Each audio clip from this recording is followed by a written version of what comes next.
네, 오늘 철강 산업의 기후변화 대응 Now 토론회 we will begin the seminar on opportunities and challenges for the climate change, the carbon neutrality and the steel industry. Nice to meet you. I am from Solutions for Our Climate. For today's seminar, we are complying with the government's COVID guideline. So most of the participants are joining us online.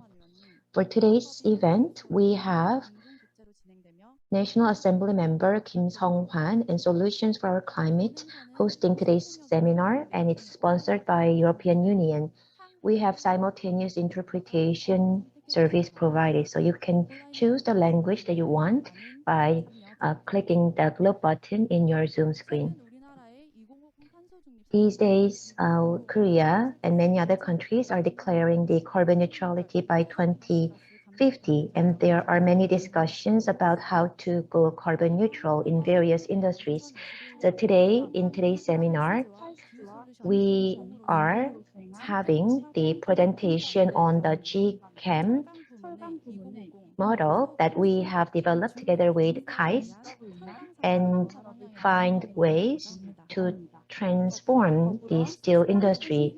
Also, we have the IDRI of France that will present on its steel net zero policy. And from the Embassy of Sweden in Korea, we will hear about how Swedish companies are progressing on green steel. So we hope active participation and discussion by participants so that we can understand our current status and our future tasks and find the right solution. So first, let me introduce our distinguished guests. First, joining us online, we have Mr. Benoit Laurie, Minister Counselor of Trade and Economy Section, Delegation of the European Union to the Republic of Korea. We have Chris Battaglio, Associate Researcher from IDDRI. He is joining us online.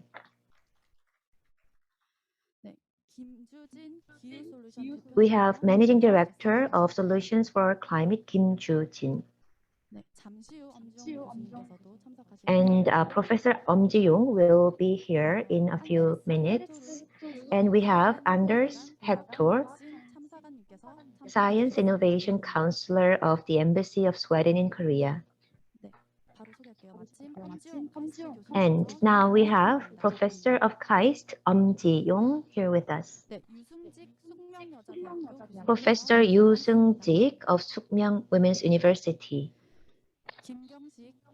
Kim Kyung-sik, Director of Steel Scrap Research Center, former Managing Director of Hyundai Steel, is here with us. Sung-Hwan, President of Greenhouse Gas Inventory and Research Center of Ministry of Environment, is here. Lee Kyung-fun, Director of Metals and Ceramics Division from Ministry of Trade, Industry and Energy, is here with us. We have Samuel Lowy, Project Director from the Office of the Special Advisory on Low Emission Technology from the Australian government, is joining us online. So we will go into the seminar and we will begin by listening to the opening speech and congratulatory speech. We'll have the Assembly member Kim Sung-Hwan, and he will be delivering the speech through the video.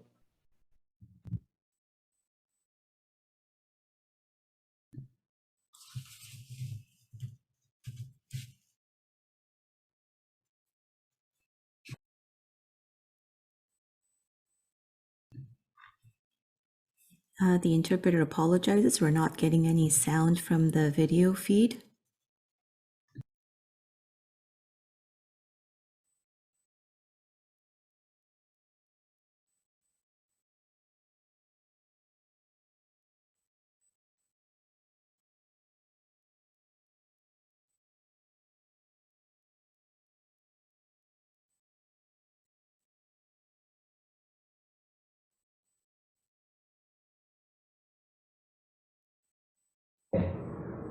마찬가지로 이 철이 없었으면 그런 제조업 강국이 되기도 어렵겠구나 이런 생각을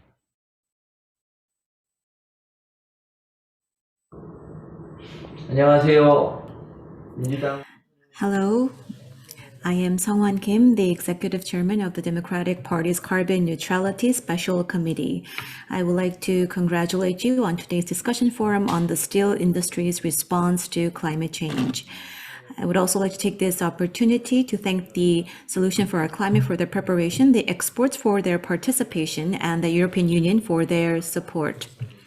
A few months ago, I had an opportunity to visit Gwangyang Steelworks. I looked around at the smelting site, and it got me thinking what would have happened to Korea if we didn't have steel. I know that Korea is now a global manufacturing powerhouse, but if it weren't for steels, I think that Korea would have been less competitive and not been in this status. But as you all know, a large amount of carbon dioxide is emitted in the steel making process. Korean steel industry accounts for roughly 17% of the total national GHG emissions and 30% of the total industrial GHG emissions. To achieve carbon neutrality by 2050 and meet the NDC target of 40% by 2030, we must reduce carbon dioxide emissions from steel, which is a very challenging task.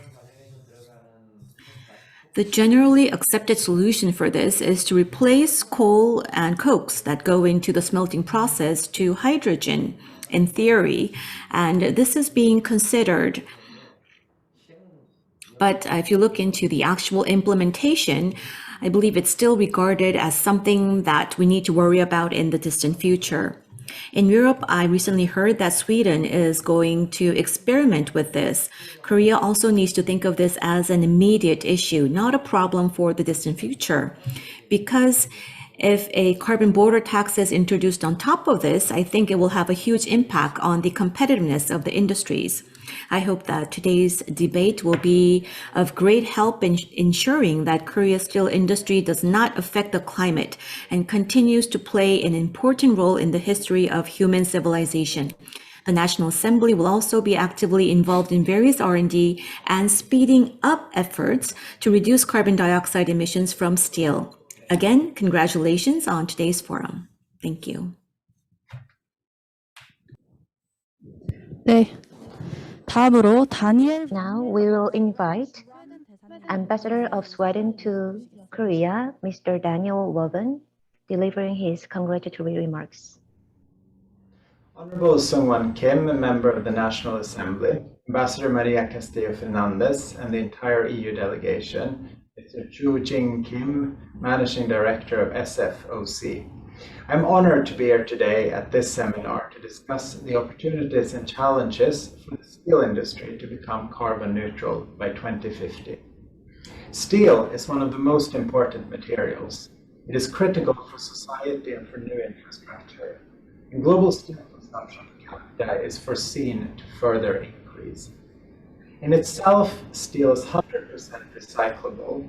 The iron and steel industry produces 7% of global CO2 emissions today due to the use of coal for iron ore reduction. Transforming today's steel industry to a more sustainable way of production is a key challenge, both for Sweden and for Korea, two countries with important steel industries. Sweden has been a large-scale producer of iron since the 1300s, when Swedish iron became a key export to the cities of current-day Germany. The history of iron making is also a story about Sweden's journey to become the country it is today.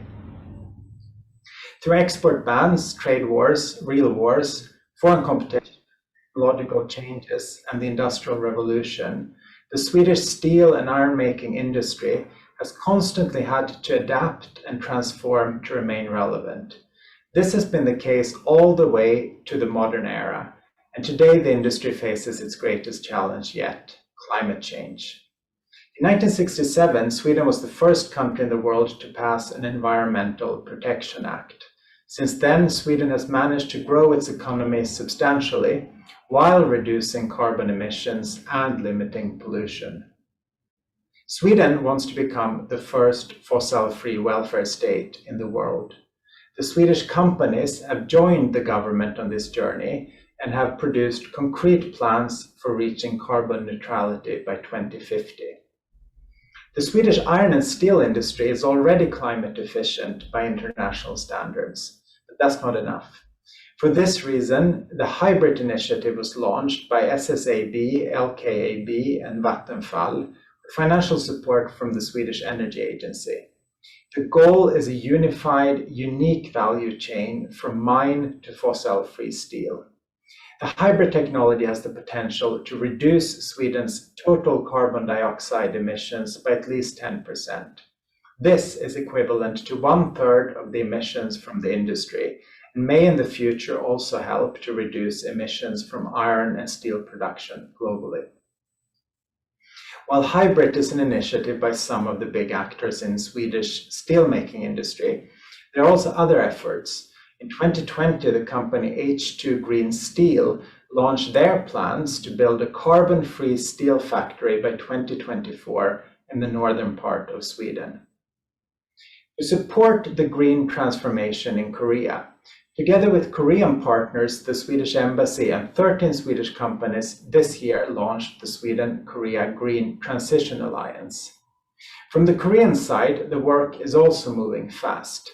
The Korean Presidential Committee on Carbon Neutrality 2050 last month launched carbon neutrality scenarios, including steel sector reduction. The Ministry of Trade, Industry and Energy has formed the Green Steel Committee together with the major steel companies and private sector experts to achieve net zero emissions for the Korean steel industry as well. And we are now witnessing a growing number of Korean firms making green commitments. Therefore, allow me to encourage you to exchange and discuss ideas on how the steel sector should transform to reach net zero emissions by 2050. Again, I extend my great appreciation and best wishes to all partners here today. Thank you. 감사합니다.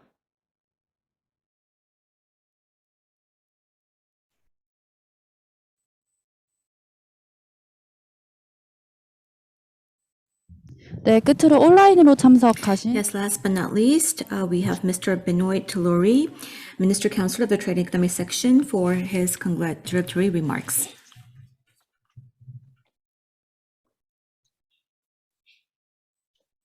Honorable Member of Parliament, Sung-Hwan Kim, Honorable Ambassador of Sweden, Daniel Opolven, distinguished guests and speakers, ladies and gentlemen, it's a great pleasure for me to join you today on behalf of the Ambassador of the European Union to the Republic of Korea.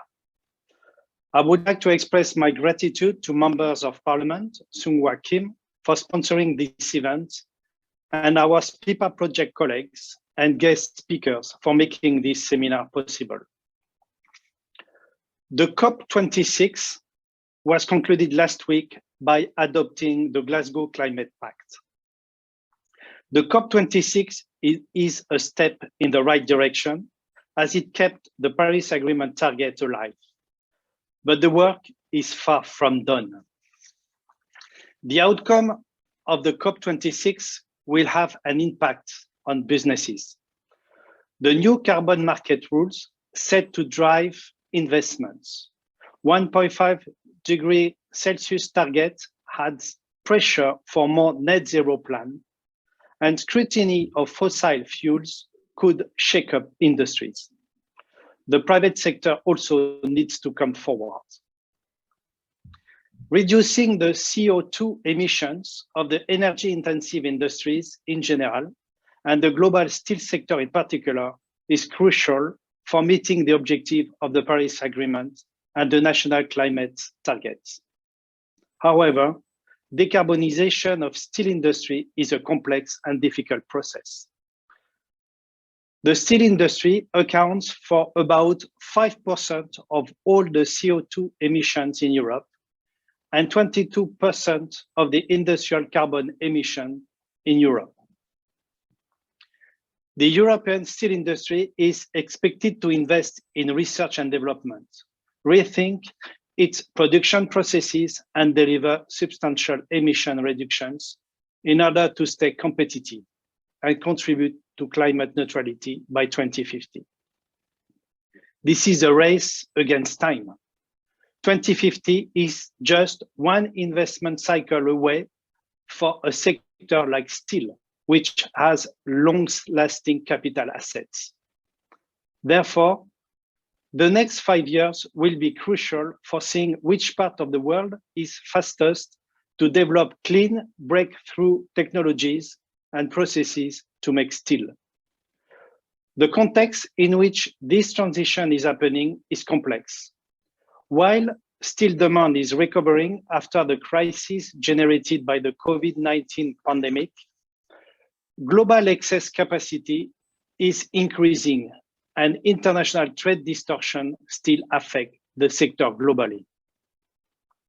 In addition, low CO2 production routes have a higher cost due to their increased demand for hydrogen, electricity, and steel scrap, which could heavily impact the price of the final product.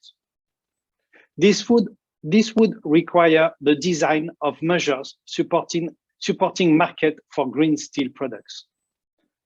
Transition pathway is of key importance for the needs of the energy-intensive industries ecosystem to be reflected in the EU's policy, presenting the coherent view on what it will take to transition to climate neutrality.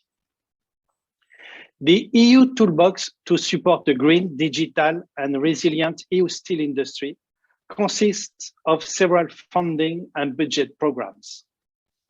The EU and its member states have secured a stimulus package of 1.8 trillion euro made up of the new long-term budget for 2021 to 2027, together with the next generation EU recovery package. Research and innovation for the steel sector will be supported through several instruments, such as the Clean Steel Partnership, the Research Fund for Coal and Steel, and the Innovation Fund.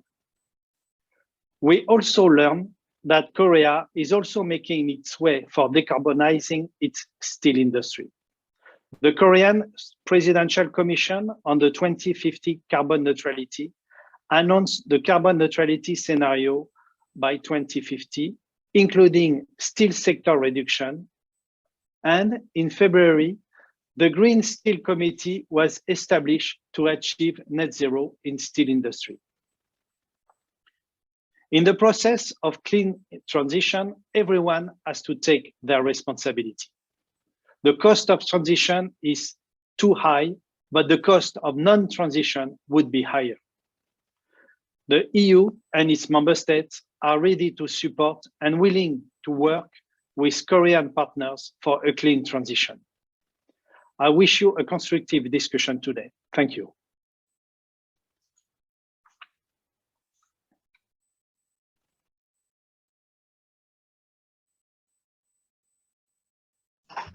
네, 그럼 지금부터 Now we will go into the presentation.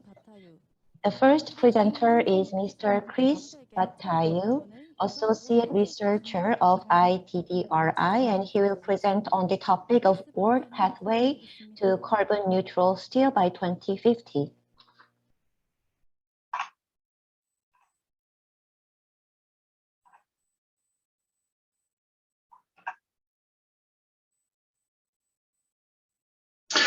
Am I up?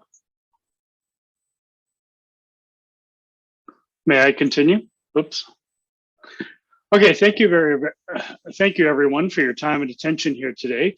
I'm going to be presenting the results, some global results and some South Korean results from our project to do facility level global pathways to net zero GHG steel. Now, first of all, steel is an essential material. Unlike fossil fuels, we're going to need it well into the next century, if not longer. It represents 7 to 10% of global CO2 emissions, and most of it is from the reduction and smelting steps. Infrastructure and structures are 53% of steel demand, and vehicles and industrial equipment are another 10 and 20%, and both are South Korean exports, and the importance of that will be clear in just a moment. Now, how do we eliminate reduction in smelting emissions? There's a much longer version of this presentation on our website, netzerosteel.org. But in short, we have at least 9 options to virtually eliminate reduction in smelting emissions. More higher quality recycling supplemented with low GHG primary iron is the first best option. Mainly using the hydrogen as reductant and electric arc furnaces as your smelter. Now, how did we forecast production and emissions going forward? We simulated facility level stock turnover based on a 2019 global facility database globally. So every major steel producer is in the database, right down at the facility longitude and latitude facility level. And we included forecasts for demand, recyclable scrap, new technologies, and local access to clean electricity and CCS geology. So we literally ascertain what the local access to hydro, solar PV, wind, and how far it was to the closest reservoirs to dispose of CO2. Now, in our 2019 facility database, we did note that while much of the effort to decarbonize steel at this point in time is happening in Europe and secondarily in some of the other OECD countries, by far the majority of steel production is in Asia, specifically in Japan, South Korea, and in China. Now, much of this capacity was built 1995 to 2015, and on a 25-year furnace relining schedule, it's up for renewal 2025 to 2035. So quite literally, we've got about 5 to 7 years, maybe a maximum 10, to commercialize new technologies, such that as all these blast furnaces come up for renewal, we can replace them with something else. Now, we use some demand forecasts going forward, and this is where South Korea is quite unusual and quite interesting. The vast majority of countries consume 400 kilograms per capita or less of steel per year or produce it. However, there are 3 outliers: South Korea, China, and Japan, with South Korea being the top blue line here. It's 1,200 kilograms per capita. It's largely to feed its export industry for vehicles, shipping, industrial machinery, what have you. We then project forward to an average of 200, 250, and 300 kilograms per capita through time. And when we do that, we find that global demand will remain likely flat or rise up to 20%, even with strong 20-25% material efficiency improvements. Steel isn't going anywhere. Now, we've got lots of technology choices, but resources and politics are likely to dominate whether or not you've got access to the means to make clean hydrogen as a reductant, or you've got access to CCS geology. Now, what about cost per ton? While important, it is not the key driver. We find that actually with most of these options, once you include carbon pricing and emissions reduction, we find that the costs are all within a band somewhere around $500 to $600 per ton. Good. Now, here are our global results with medium demand, 200 kilometers of CO2 pipelines available. The red bars you see disappearing here are the blast furnaces globally slowly cycling out. The yellow is recycled scrap. It doubles in volume out to 2050 globally, and the lighter green bars are new new green primary iron coming in to supplement to replace the BF BOFs. Oops. Now, the key to all of this is more recycling, clean primary iron, and trade are going to be keys. And I'll explain a bit more about that in a moment. Here's what it looks like when you look at it globally. Again, we did this with a facility level database. You'll see that the red blast furnaces, basic oxygen furnaces, gradually disappear. Yellow electric arc furnaces gradually double globally. And then various shades of light green syngas DRI electric arc furnaces with CCS, hydrogen DRI electric arc furnaces, and blast furnaces with CCS arrive through time. Now, looking at some specific South Korean results here, and these are with low, medium, and high pipeline availability for transport of CO2. Sorry, I realized my light was not on. If you look at the top left, you'll find that recycling keeps its market share in South Korean steel production, with the blast furnaces gradually disappearing. Well, South Korea has one of the most modern blast furnace fleets in the world. It actually hangs on to its unabated blast furnaces longer than most other countries.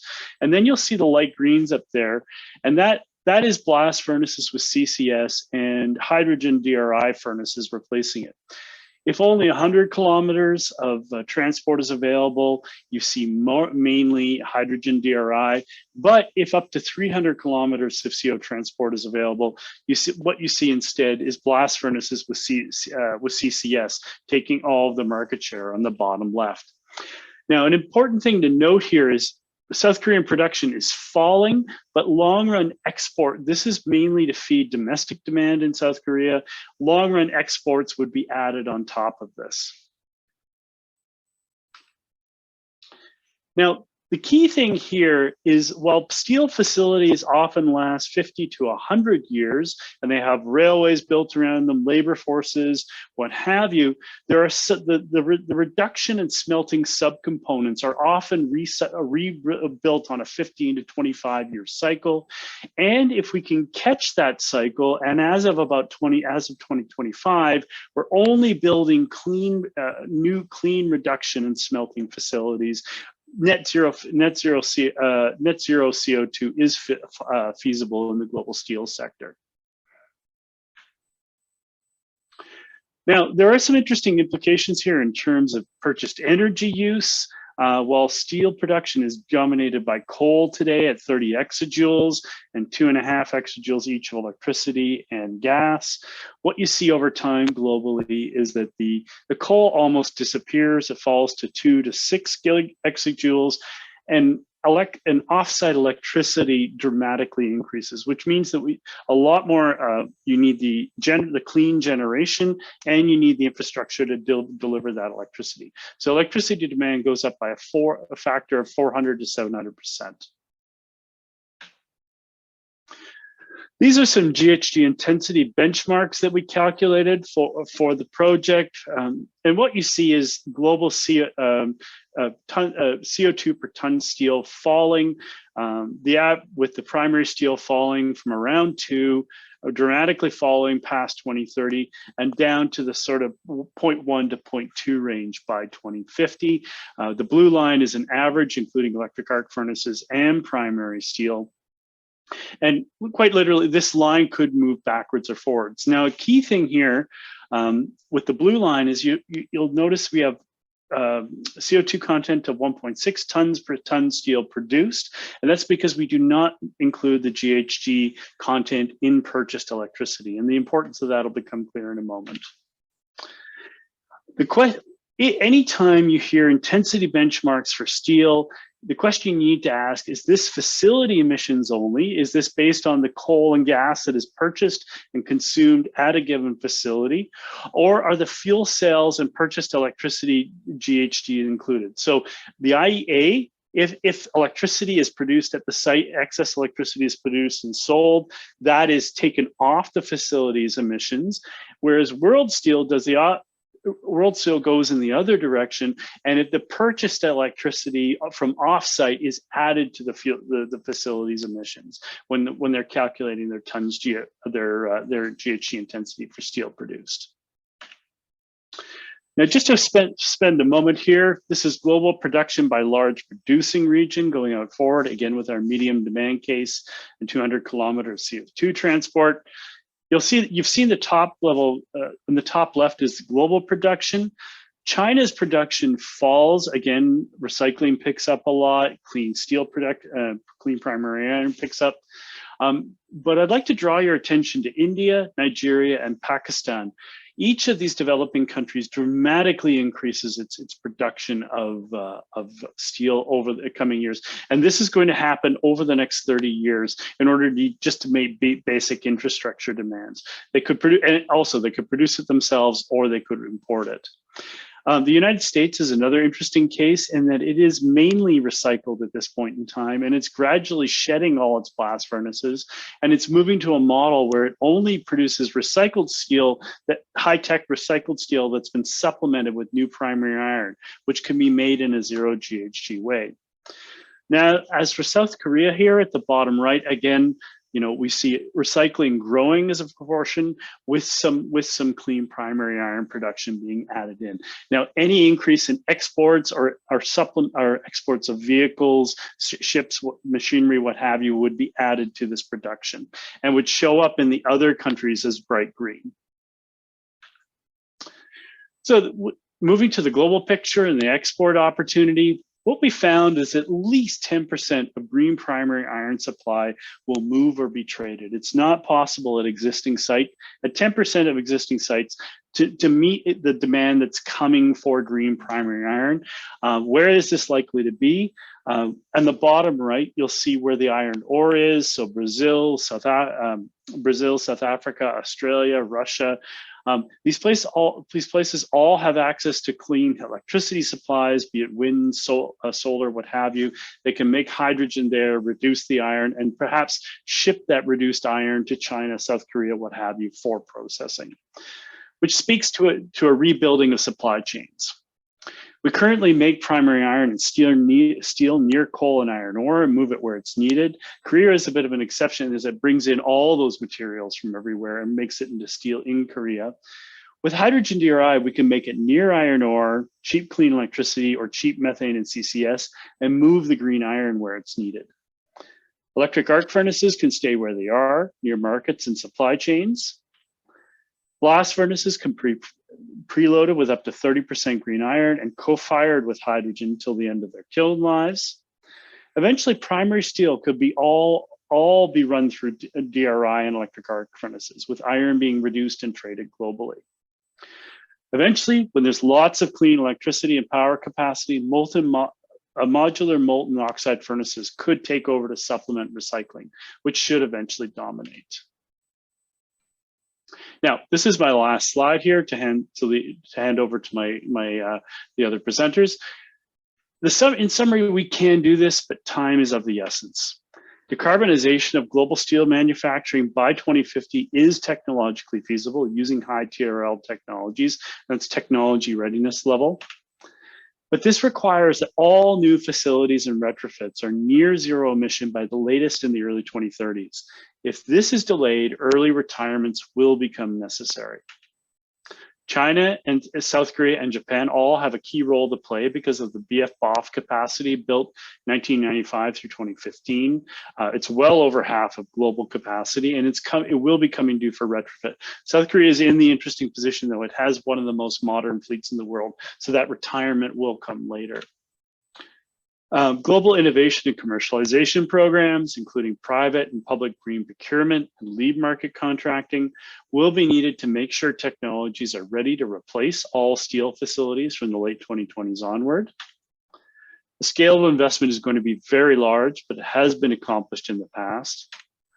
And finally, the varying distribution of resources, recyclable scrap, carbon storage locations, renewable generation means regions have varying opportunities with different infrastructure needs. Now, if you go to netzerosteel.org, all the country data is there, technical report, country fact sheets, policy and technical one-pagers, including a video of the main presentation. And I'd be happy to take questions later on. And I'm going to pass over to my fellow presenters. Thank you very much.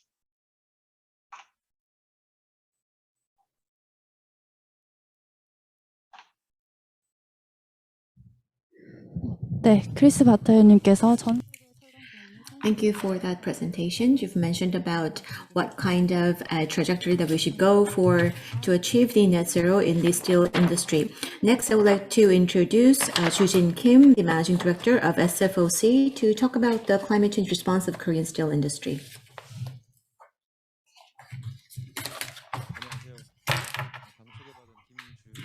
Thank you. As introduced, I am Joo-jin Kim. I'm very honored to be presenting this before you. Before I go into my presentation, I understand that Chris, you're joining from Vancouver and it's around 11 p.m.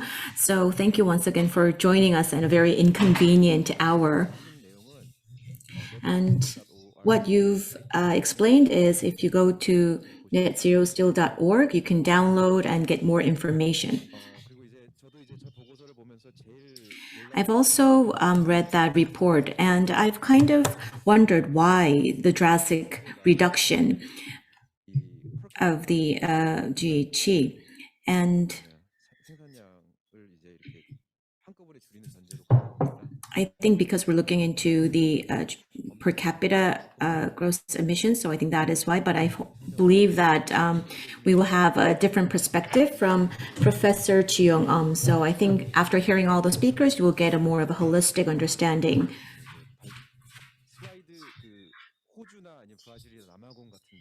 And for South Africa and Australia, by the primary iron might increase, the trade might change. I think that was also mentioned by Chris. And I think that is a very important implication because the lag of competitiveness in our electricity market can also have an impact on this because of our very rigid electricity market is not giving way to the renewable energy for the penetration of renewable energy.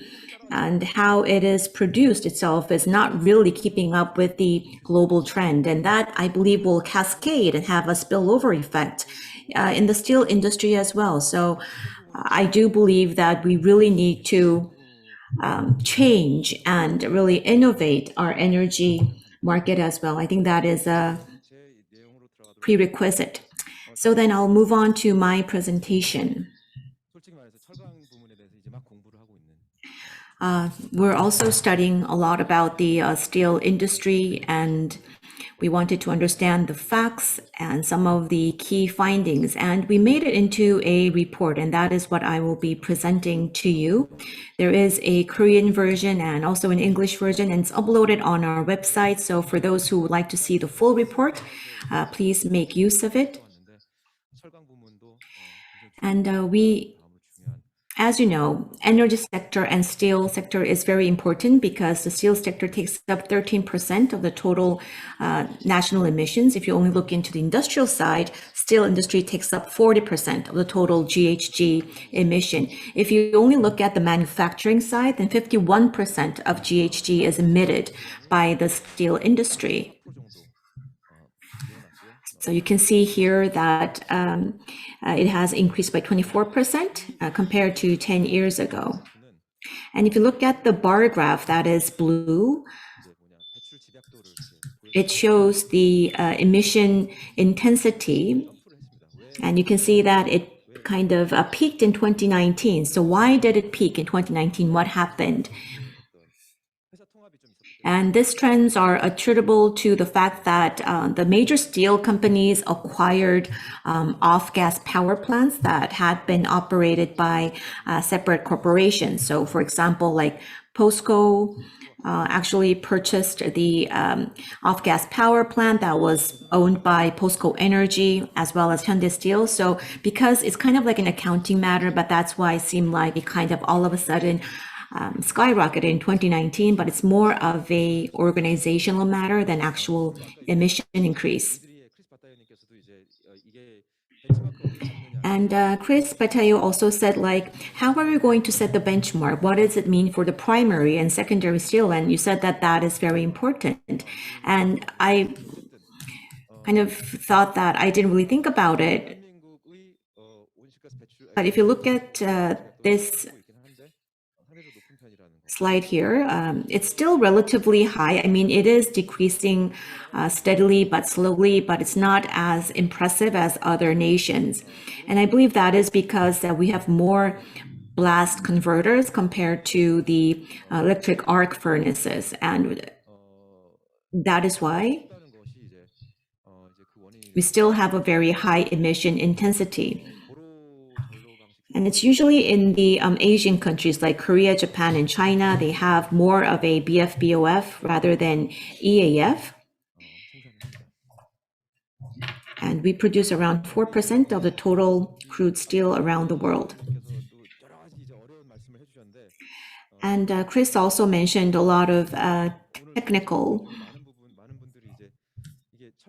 aspects of steel, but I'm sure many of you don't really know like how steels are made. It seems like something's coming out of a red thing that looks like lava, but what is the overall video? So I'm going to show you a short video that was made by POSCO, and I also want to give you like a little rundown of how steels are made.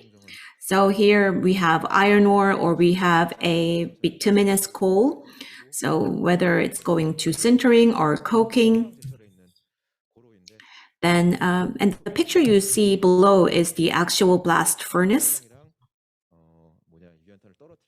So you put in the iron ore or bituminous coal, then you actually sinter it, or in layman's term, like melt it, and then you put in oxygen, you make it more purified, you go through the continuous casting, you roll it, and that's how you come up with the steel product.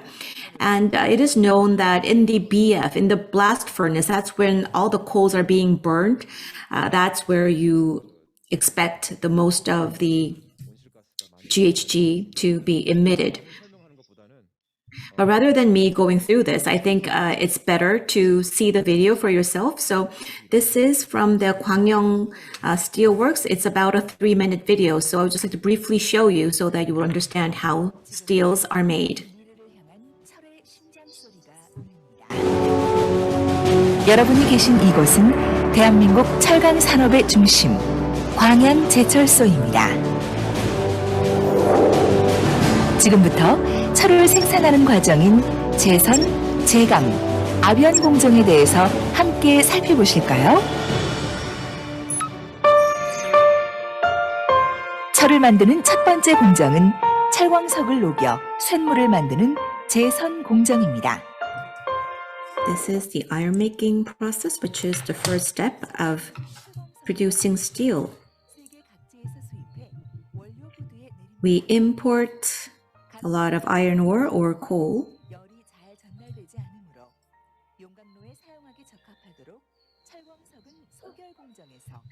So the iron ore will go through the sintering, and then the coal will go through the quartz process and make it into a solid form so that it can be better smelted. And beneath the furnace, we put in very high temperature heat of 1200 degrees Celsius.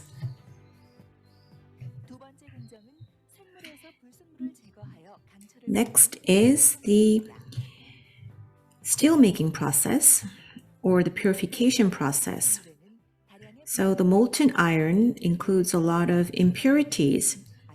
So if you just solidify this and make it into a steel, then it will become very brittle. Therefore, you need to filter out the impurities to make a high quality steel. 전로에 넣고 순수한 산소를 불어넣으면 탄소와 You 인, would blow in pure oxygen to burn off the impurities, and that's how you get a purified molten iron. At this point, you can adjust the temperature and the composition or the properties of the molten iron according to the client's request. And then you make the molten iron flow through the cast continuously, and that's how you make a slab. 다양한 종류의 철강 제품을 만드는 아변 공정입니다. And the final process is the rolling. You heat up the slab at more than 1100 degrees, and you can get the hot rolled steel, which is used for construction. You would also have a cold rolled steel that is used for home appliances and automobile frames. And for zinc coated steel, it will be used for a lot of electronics and high-end home appliances. For heavy plates will be used for shipbuilding and other constructions. The products that POSCO produces are incorporated in every form, from smartphones to the most high-end machineries.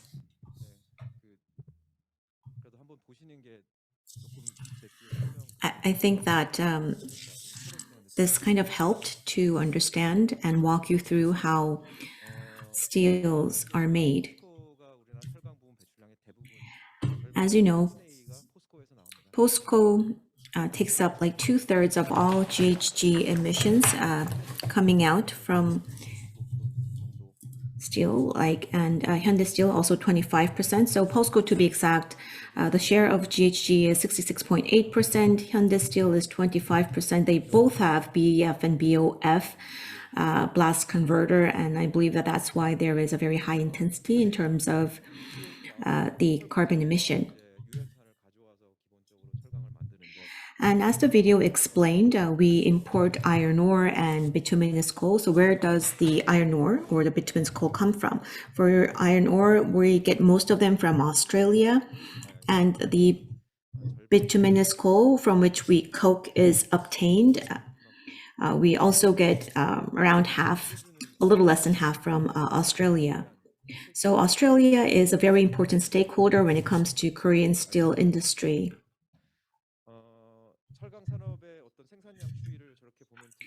If you look into the Korea steel sector trends, you can see that it kind of fluctuates, and it kind of drastically was reduced in 2013, and that it increased. And then there's another sharp drop in 2020. I believe it's due to the COVID-19 that kind of dampened the global demand. And beneath it, you'll see the BF-BOF. And you can see that the actual BF-BOF is increasing slightly over time. The video also explained that where all of the steel goes into, what kind of industry purchases the steel. It goes to overseas plants. But to look at per industry, so these are the main industries where steels are used. So you can see construction and automobiles increased, whereas shipbuilding decreased.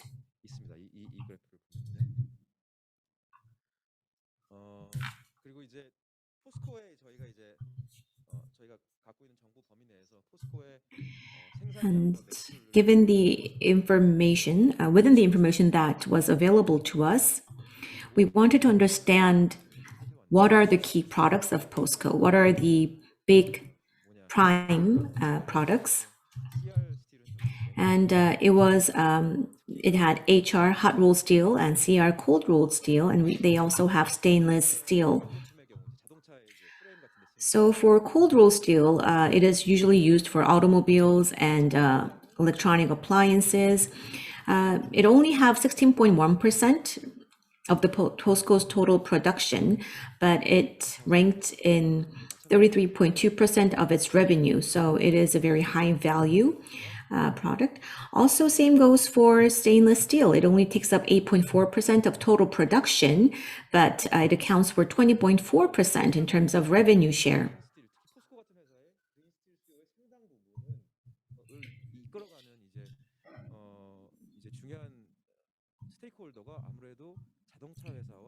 Therefore, automobiles and electronic companies, I believe, are the important stakeholders that will help POSCO to make a decide to go green with their steel making.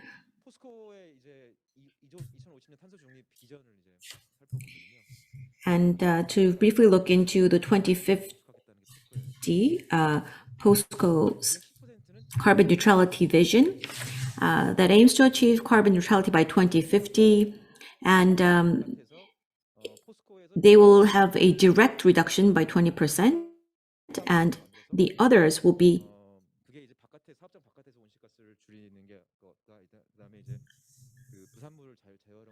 and they will use their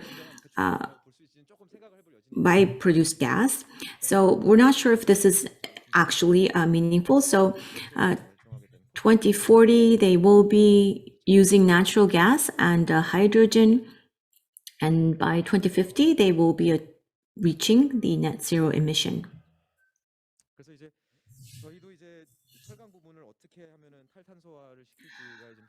We also kind of contemplated, and I know many people are contemplating of how they will achieve net zero in the steel industry. I believe that there will be an increased demand for green steel, and I think those demand will kind of have a spillover effect of the steel industries to actually satisfy those requirements and conditions. But first, we need to define what is green steel, and we also need to reflect that in our procurement process.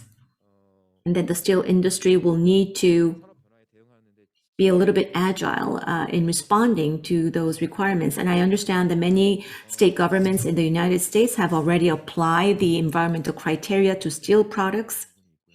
And again, as I mentioned at the beginning, we really need to change our energy market because electricity plays a very important role in the steelmaking process. And it's very important that we get renewable energy to power these steel plants. So therefore, we really need to reform our energy market. And for POSCO, they said that they'll reduce 10% of their GHG, which is a direct reduction. And I just believe that compared to other competitors, their plan is not specific. So I believe that they will need to specify how they will be achieving that 10% reduction. I do acknowledge that this is a very complicated and a difficult task. So it should be backed up by a lot of government funding or government support. So with that, I would like to end my presentation. Thank you for your attention.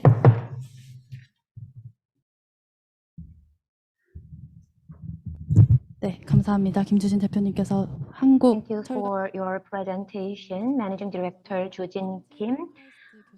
Now we will invite Professor Ji-yong of KAIST to talk about Korea's pathway to carbon neutral steel by 2050 based on his model that he has developed.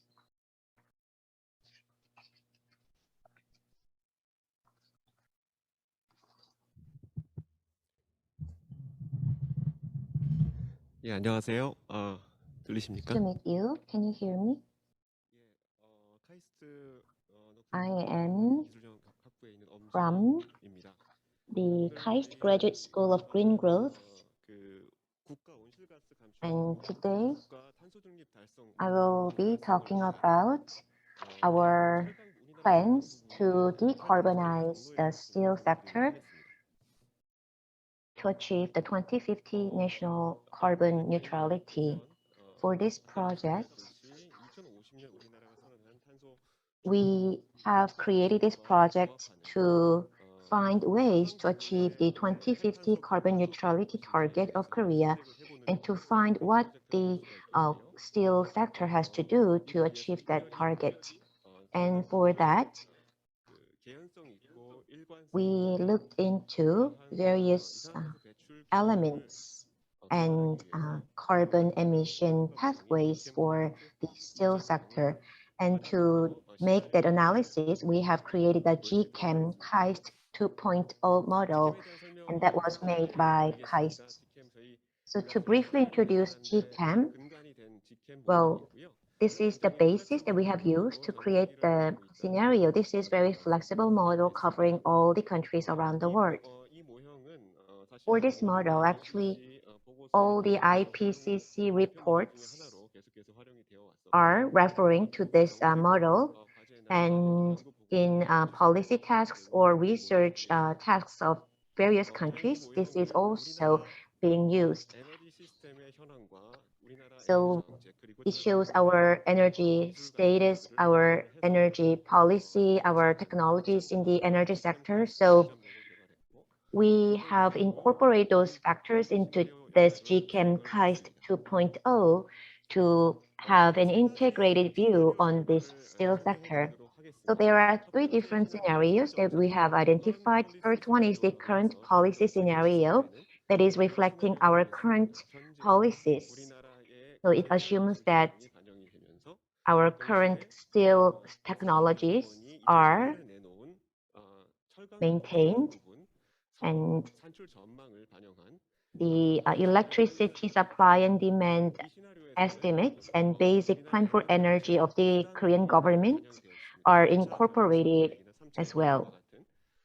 So it assumes that our current national policy measures are maintained as it is. And it does not reflect the ambitious target of the Korean government to go carbon neutral by 2050. So that is excluded. Next scenario is the NZ 2050. So it aims to decrease the national greenhouse gas emission to net zero by 2050. And for this, we have applied all the industry estimates as produced so far. And for the third scenario, actually it's similar to the second one, but it has more efficiency improvement. So it says that the net zero emission estimate is applied with 20% output reduction by 2050. That reduction is estimated based on technological improvements like revamping some facilities or enhancing technologies or recycling scraps or using high intensity steel to enhance the efficiency of the industry. And also it includes enhancing the steel making yield. So it assumes that about 22% of output reduction is made. So for the steel industry, actually, this scenario might seem very dim, but I have made this international comparison based on those scenarios. So the blue dots that you see here show Korea's steel production per capita. The other dots are showing advanced countries and China as well. And the triangle here is China. The gray one here is Japan, and these are European countries. So for Korea, per capita steel production is very high. And for the three scenarios that I'm going to present to you, this is for the current policy that you see on the top, and for the NZ 2050 efficiency of 22% output reduction. So based on those scenarios, I am going to show you how we are going to go carbon neutral by 2050. So actually, this is not that pessimistic. So even in the future, until 2050, Korea will be producing a lot of steel. So I have talked about this GChem KAIST 2.0, and I will now go into how it's being applied to the steel sector. For steel, we have blast furnace and the technology, the EAF with scrap, and EAF with direct reduction iron. For blast furnace, you can see the traditional BF and the BF with CCS attached so that we can capture and store carbon. And the third technology is to have hydrogen used for blast furnace. So there are those three technologies for blast furnace. And for the EAF with DRI, there is the traditional DRI EAF, the first one, and secondly, you can see the CCS being attached to that, and also the hydrogen reduction technology being applied to DRI EAF. So you can see three different technologies in EAF with DRI as well.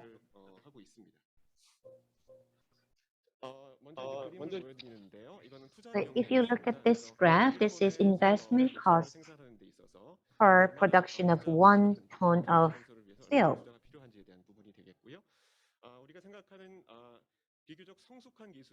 So the mature technology, the blast furnace, the cost reduction is not that big, but EAF using hydrogen or CCS has the continued reduction in cost. And with the government's continued R&D support, we will see bigger drop for the RIEAF. So this is the conclusion. So for GChem KAIST 2.0, it's an integrated model, not just specifically for steel, but looking into the entire Korean economy that includes steel. And also it looks into the global status. So all data is interconnected. So if you look at the Korean emission for the current policy, this is the scenario for the current policy, which shows that it's very different from what we want to achieve. So the emission is very big. And if you look at NZ 2050 scenario, you can see this linear drop. And if you look at the entire economy of Korea, and if you specify them into different sectors, the one on the left is current policy, and the other two are the net zero 2050. And the one on the right side is the net zero 2050 with the efficiency improvement. What is notable here is that for net zero, it means that to achieve this net zero, all the other industries and sectors should achieve a lot of reduction, and especially we need to reduce a lot of emission in industry and electricity. And to achieve net zero, building, industry, and transportation, they would still emit a lot of GHG, but in PAC and LULCF, all these sectors will have negative emissions. So if we add them together, in sum, that will lead to net zero. And with the efficiency improvement, actually, you can see there is no much difference between NZ 2050 and NZ 2050 efficiency. Now, this is looking into the top-down analysis based on the primary energy consumption. So to go net zero, we have to reduce the consumption of coal and all the other fossil fuel. And for renewable energy, you can see there is drastic increase. And for some energy, they will be used to have the direct capture. For the transition, well, this is related to the electricity generation and transportation. For electricity generation, or the current policy scenario, you can see there is no much difference. But in terms of output, if we are going to the net zero 2050, we will have some increase in total output of electricity generation. And you can see that coal is being phased out, and we have great increase in renewable energy. For the third scenario, you can see that the power system expansion is slower than in the second scenario, and the role of the steel industry is very critical if you compare NZ 2050 scenario and the NZ 2050 efficiency scenario. This is for the hydrogen production. So for the current policy, you can still see some hydrogen, but green hydrogen is very minimal. For 2050 net zero, hydrogen will have about 5 million ton of increase. And as you go into 2050, the proportion of green hydrogen will be greater than in the initial stage. So you can see that the proportion of green hydrogen is growing. So this is for the final energy consumption for the current policy scenario and net zero scenario. You can see that coal consumption are all dropping fast in all scenarios. And for the electricity generation, we can see scaling up and electricity proportion is growing fast. And for hydrogen, it is also expanding fast. So there are various final energy consumption sectors, and this is for the industry sector. For the current policy and net zero, you can compare those graphs. So we will have electrification in the industry sector, and hydrogen consumption will increase, and coal will be phased out. And within the industry sector, we have the steel industry that takes up about 30% to 40% of greenhouse gas emission. So this is the steel production. So in steel production, we have different technologies for the production. There are various technologies, and under the current policy, the blast furnace will gradually decrease. And for DRI, EAF technology, you will see fast increase. That is because it's rather eco-friendly. And for the net zero 2050 scenario, blast furnace will disappear fast, and the remaining ones will have the CCS attached. At the same time, the hydrogen reduction technology will come in fast. And at the same time, the traditional DRI EAF will have its share being reduced. And among DRI EAF, about half of them will have CCS attached so that the greenhouse gas being emitted can be captured. Another thing to be noted here is that for the scrap, well, there is some proportion of scrap.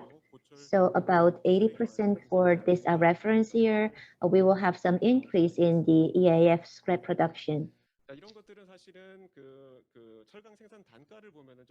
If you look at the steel production cost, you can see you can understand this better. So for current policy, the DRI cannot be cost effective. So PF or DRI EAF would be taking up a lot of proportion. But if you go to net zero, the EAF and BF, their steel production cost will increase fast because of technologies that should be added. And in case of the hydrogen reduction iron, at first it has high cost, but later with green hydrogen being expanded, the cost will drop fast and this technology will have economic viability. For energy consumption, well, it's similar to what I have just explained, so I will skip this. And this is regarding the energy consumption by fuel. So you can see that coal is disappearing and a blast furnace is also disappearing. The remaining coal should have CCS attached on the facility, and hydrogen and electricity will have bigger shares. This is quite interesting slide. You can see that for the steel sector, this is the trend for the future CO2 emission. So for the first scenario, you can see that the CO2 emission of the steel sector will have ups and downs until 2050. Indirect emission, this light blue one is indirect emission from hydrogen or electricity. So the dark gray one is direct emission. So electricity will become cleaner and greener So indirect emission will decrease, but still you can see that there is still quite sizable emission from indirect emission in the current policy scenario. But if you go to the net zero 2050 scenario, you can see that indirect emission is disappearing fast. In 2050, you can see that it has almost disappeared. So about 90% is gone with just 10% remaining. But this indirect emission, it's coming mostly from hydrogen and power generation. And with the NZ 2050 scenario, we can see that this electricity generation sector will have the minus emission, and same for hydrogen, they will have the net minus emission. So that will contribute to reducing the total CO2 emission of the direct and indirect emission of this entire industry. So to sum up my presentation, to go carbon neutral, we have specific targets within the steel industry. And to achieve that, we have the hydrogen DRI and DRI with CCS. And those technologies should be expanded fast. And for blast furnace without CCS, they should be phased out quickly. So that kind of fast transition should happen within a short period of time. And to achieve that, we need to have the right people developed in this sector. And for blast furnace, actually, that asset should become a stranded asset in the near future. That is for sure.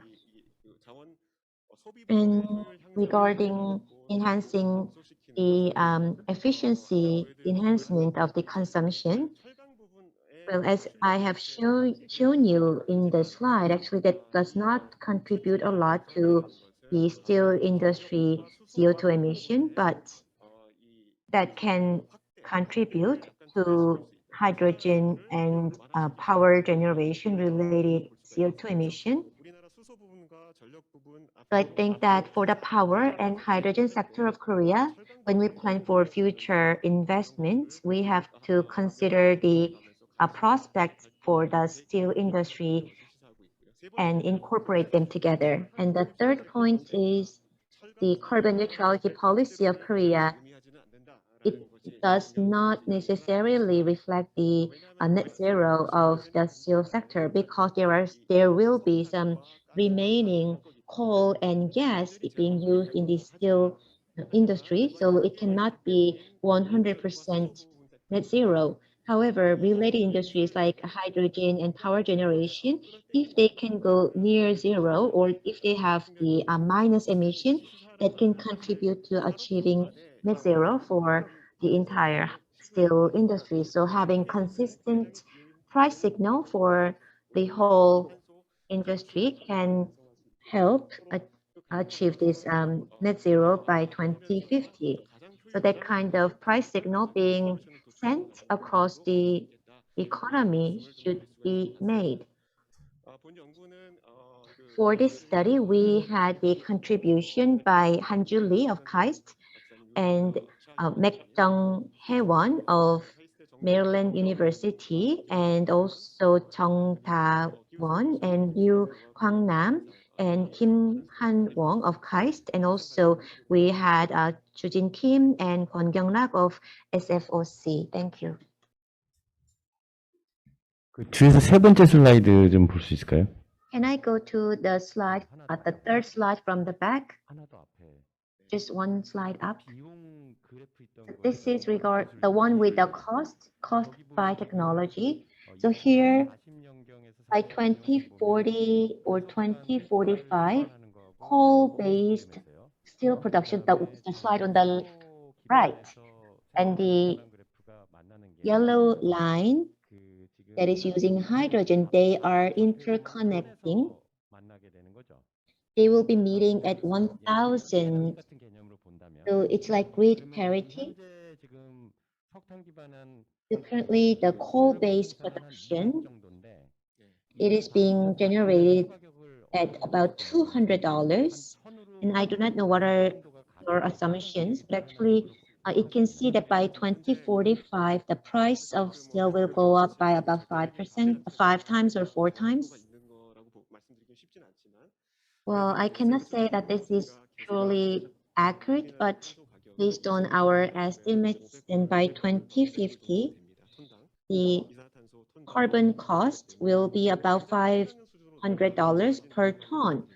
So it means that the price of carbon emission is very expensive by that time. So for blast furnace steel, I think that that is the likely price for that year. So thank you for listening. 네, 감사합니다. 엄지영 교수님께서 Thank you for your presentation, Professor. You've mentioned about the GChem 2.0 and the net zero scenario of Korea. So our last presenter is Mr. Anders Hector, a Finance and Innovation Counselor at the Embassy of Sweden in Korea. He will talk about the overall Swedish companies and research institutions' progress on green steel. Mr. Hector, if you're ready, the floor is yours. I am. Thank you very much. And thank you very much to the host and to distinguished guests. I'm very happy to be at this important conference. Next slide, please. You may have seen in the news from this summer, I'm not sure who is changing the slides, but if you could change to the next one, please. Thank you. That there has already been some deliveries of fossil-free iron sponge from the Swedish steelmaker SSAB and to their first customer, which is Volvo Group, and they have already produced a vehicle from it. So how come Sweden is so fast? Why has this taken place in Sweden so quickly? Next slide, please. Well, as my ambassador mentioned in his opening presentation, we have something that we call Fossil Free Sweden, which is a government organization that was set up in 2015 in order to be a platform for a public-private partnership to set the stage for adapting to the new requirements of becoming fossil-free. And Sweden took some laws to enable this and to put some pressure on as well. But importantly, with this platform, industry, institutions from the private side and the public side came together to start working for a fossil-free future. Next slide, please. And the objective is to become the first fossil-free welfare nation. And it's important to emphasize on the welfare nation, because becoming fossil-free is not about going backwards, it's about going forwards for us. And we need to do that together. And we want to deliver on the opportunities that we have in our country. We have a strong industry with a lot of engineering skills, much like here in Korea. We are blessed with having a lot of renewable energy in the form of hydro power in the northern parts of our country. We have a strong collaborative culture with the social partners on the labor market. And this may seem odd, but it's super important in order to make changes in industry to have the employers and the employees with you when you want to do things. And we have a strong political support for these objectives. Sweden has a long history of working for a greener climate. We had a lot of air quality problems actually in the 1970s with acid rain and so forth. And we had the first international climate conference in 1972 in Stockholm, and it's soon it's 50 years away from that, and there's going to be a Stockholm Plus 50 conference on that very topic. So Fossil Free Sweden is about enabling cooperation. And the calculation that the companies are doing to be part of this, that the industry is doing, you can look at it this way, that when the governments came home from Paris in 2015, the companies was facing a new reality where they needed to change the way they're working in a way that they hadn't asked for. So how can we take this on us? They realized that change is necessary. The future is going to look different.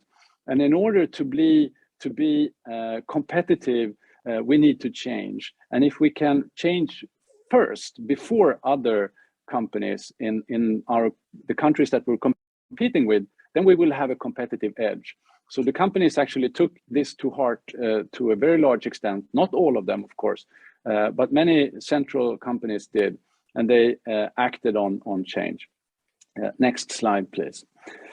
The economic calculation, so that was the strategic calculation, but there is also, of course, an economic calculation to make, where you need innovative solutions.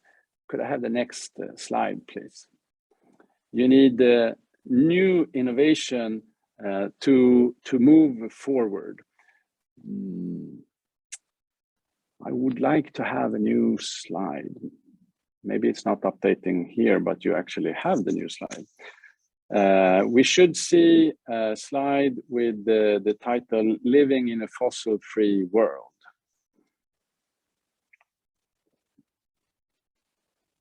No, that's a bit too far. Living in a fossil-free world. One more backwards. Thank you. Excellent. That's the one I'm looking for. So this shows the increased cost that you will have when you have green steel and green cement. To take away all the carbon is, as we have seen in previous presentations, costly. It can be costly. So for steel, the way we're going is with replacing coke with hydrogen. And the calculation the Swedish companies are doing is that this will increase the cost for steel with 25%. So that's a quarter. It's quite a lot of money. But when you look at steel as an input commodity for products like a car, it doesn't only consist of steel. There are many other things and a lot of knowledge. So the cost for the green steel as an increase in a car would be less than 0.5%. And that's actually about 100 euros. And 100 euros will not even buy you a leather seating option in a new car. It won't buy you 4 new tires, if that's something that you need. And customers will be ready to pay a premium for to be able to tick the box that says, I want the fossil-free steel in my car. And it's the same with concrete. With the carbon capture, the cost for CO2-free cement will increase by 70%, which is an enormous amount, of course. But even there, for a Swedish apartment building, it will be less than 0.5% cost increase, which is less than 0.5% per square meters also. Next slide, please. Other industries are making the similar calculation. This is showing a list of 22 industry verticals that came together in the fossil-free Sweden to make roadmaps for how to transition to a fossil-free future. Steel is one of them, and it's super important because it's 10% of the carbon emissions in Sweden, and it's a terribly important industry to Sweden, much like it is to Korea. Next slide, please. So a steel project that we have in Sweden is the value chain of the mining, LKAB, and the energy company Vattenfall, which means waterfall in Swedish, and SSAB, which are making steel. So they are working together in a joint venture to make iron ore pellets and fossil-free energy and green steel. And I'm saying fossil-free energy, or I should say rather renewable energy, because it's not only fossil-free, but it's actually renewable. And they're doing this in the project Hybrid, which means hydrogen breakthrough iron-making technology. And this project that you can see on this scheme has been working since 2016. So fossil-free Sweden started 2015, and the hybrid technology project started 2016. So seeing the iron sponge fossil-free sponge this summer is not something that happened overnight, but we have actually been working on it for quite a long time. Next slide, please. There are discussions in Sweden about what the capacity is that we need for hydrogen to be able to deliver this. We believe we will need to electrolyze 3 gigawatts by 2030 and 8 gigawatts by 2045. That's 1 million tons of hydrogen. And I've seen somewhere that only POSCO here in Korea will need 2 million tons. POSCO obviously being much bigger steel producer than the Swedish company. So they're working now on a lined rock cavern facility for testing storage of hydrogen in the mountain, because we need to produce the hydrogen close to the steel making facility, since it's such a difficulty with transportation of hydrogen. It's a challenge. So we need the local production of it. And steel is now on the market, as I mentioned. Next slide, please. Volvo Group is the first customer to SSAB. SSAB delivered the first fossil-free renewable steel in August this year. And in October, Volvo delivered this fossil-free steel autonomous electric load carrier for use in mining and quarrying. It's based on a transportation system called Tara that Volvo is delivering already. And there are other vehicles to come in 2022, so next year already. And this, of course, was based on a pilot production, but more full-scale production will take place in 2026. Next slide, please.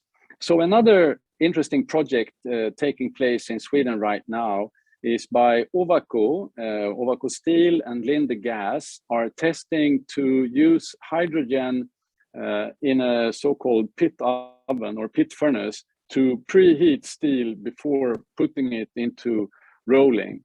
So the furnace that you see is heated by hydrogen, and they will extend this to other furnaces as well to become fully carbon-free in the near future. And this was already done this summer. Next slide, please. So steel is a leading producer of hydrogen in Sweden. And this is another important initiative taking place right now, which is a steel startup. It's the first steel startup in Europe for 45 years. And it's an amazing thing that we actually can have that. But this also shows how solid the economic calculation is for producing green steel in Sweden. So this greenfield facility that they are going to build in the northern part of Sweden will produce steel already 2024. They will produce hydrogen and green steel in Boden, which is far north in Sweden, in 2024. Mercedes-Benz, and well, this was started actually as an initiative largely by Scania and partners. And the CEO of Scania are now the CEO of H2 Green Steel Company.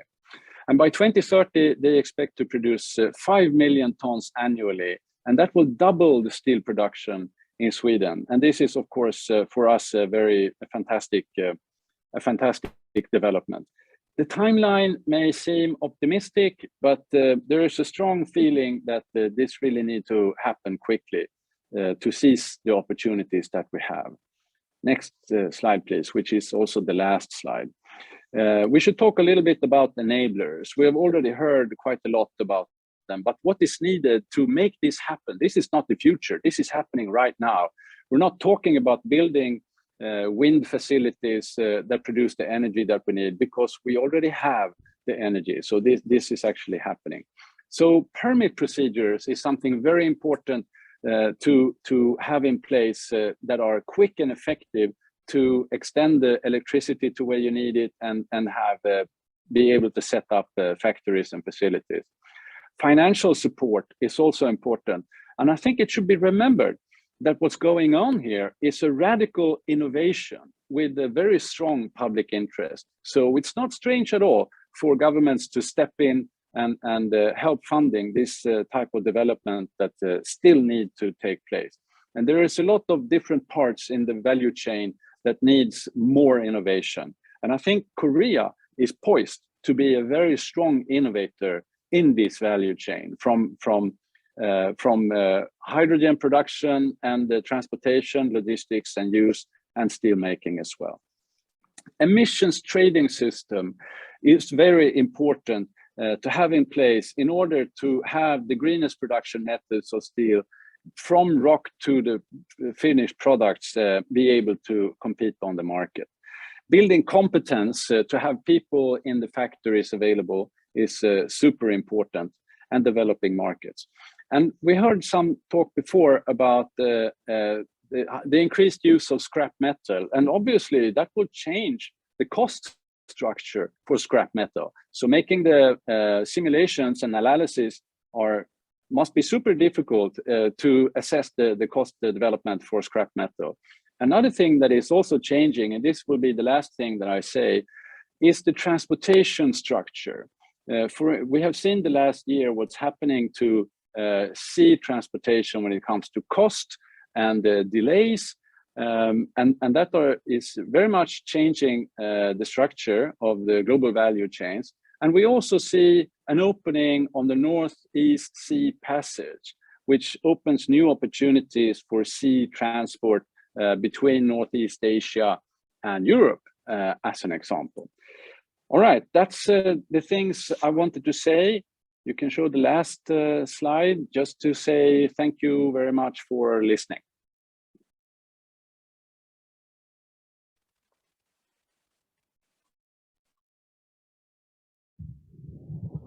네, 감사합니다. 이제 스웨덴 기업과 연구기관의 So we heard about the Swedish companies and research institutes progress on green steel. So we heard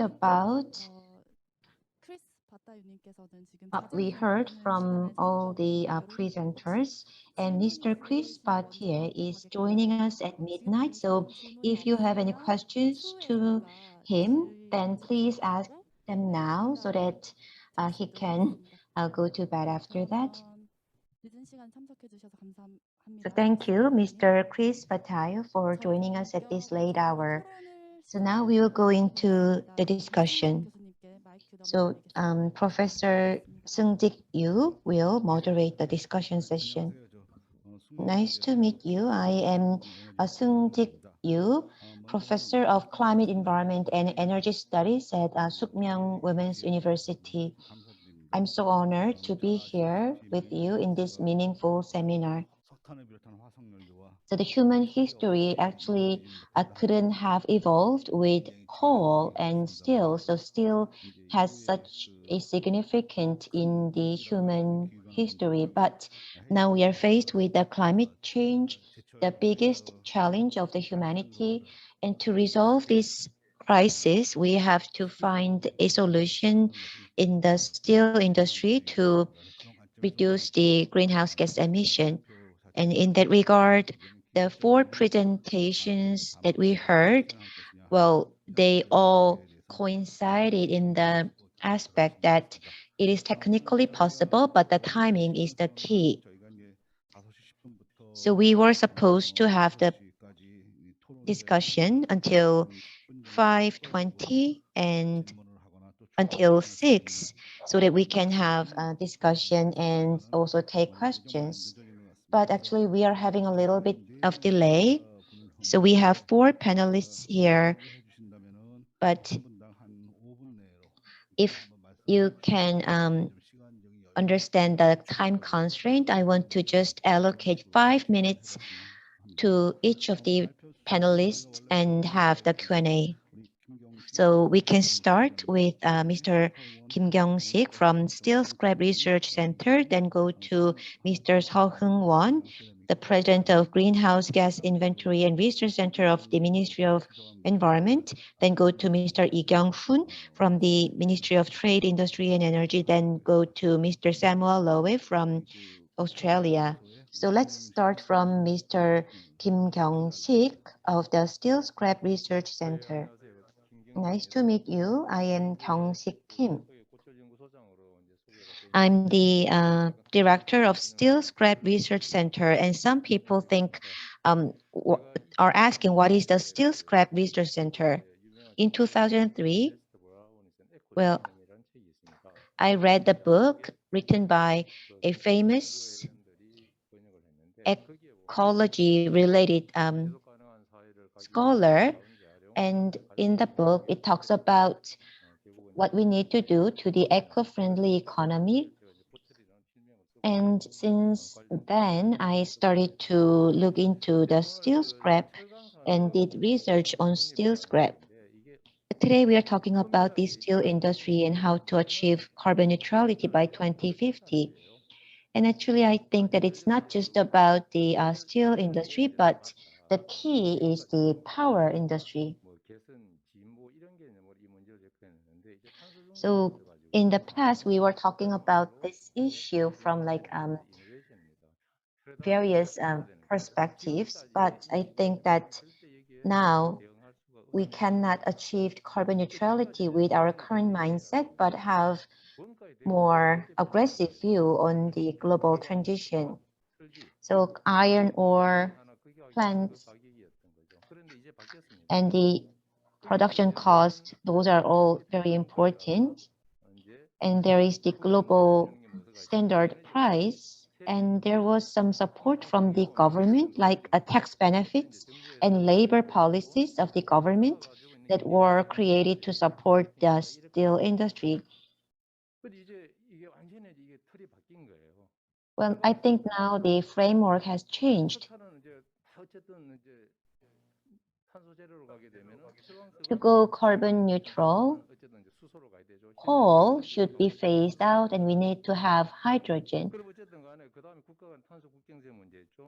And also there is the border tax for carbon.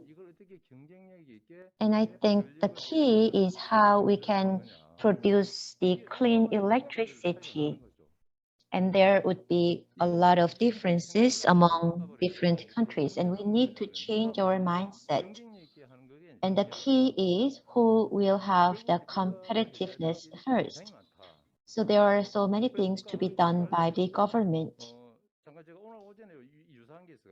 This morning, I had a chance to talk with a professor of Yonsei University, and I want to talk about what we discussed in the morning. So we talk about green infrastructure, green trade, and etc. And there are some things that the government has to do. For example, for green energy, what will the government do to support the hydrogen and green electricity?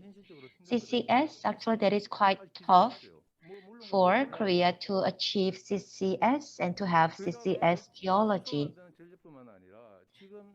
And to have hydrogen, well, we have blast furnace, 3 sites of blast furnace, and they are using their off gas to use that as the fuel for their blast gas, but that will later be phased out. Then what are they going to use? So in that case, SMR should be enhanced. So what should the government do to compensate for that? So we need hydrogen and all the shortcoming hydrogen and other clean electricity to be generated.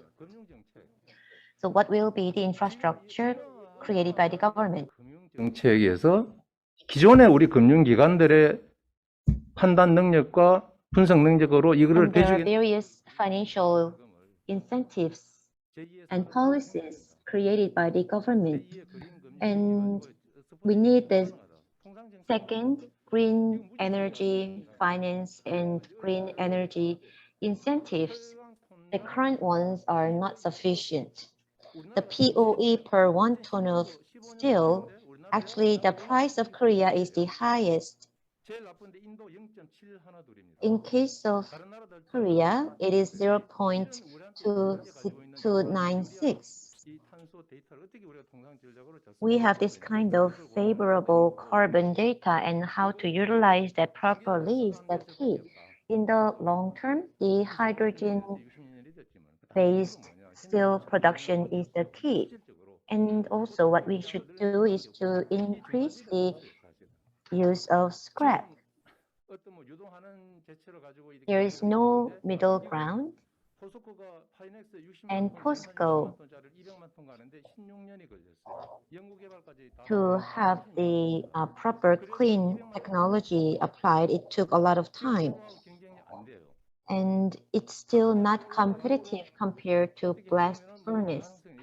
With higher price of carbon, maybe later it might have some price competitiveness, but if we keep the current pace, well, it will soon become stranded asset. So what we need is to have the direct reduction iron using hydrogen.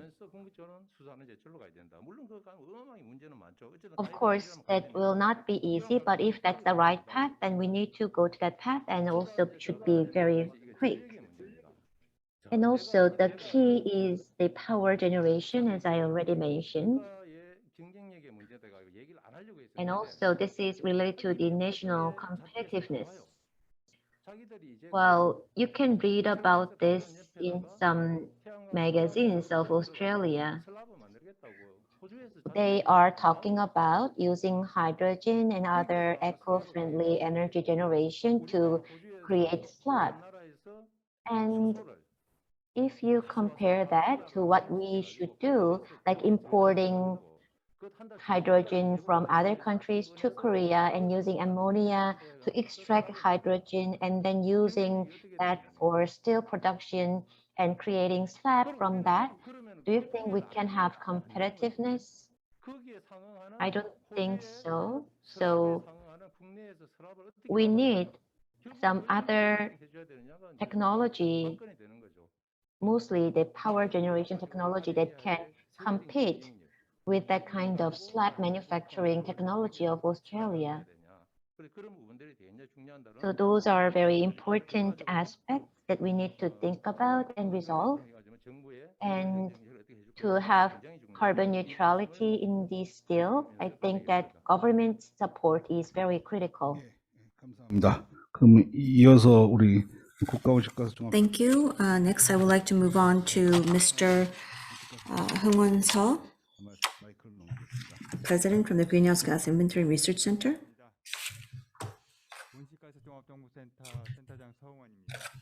Yes, nice to meet you. I'm Sung-Hwan Seo.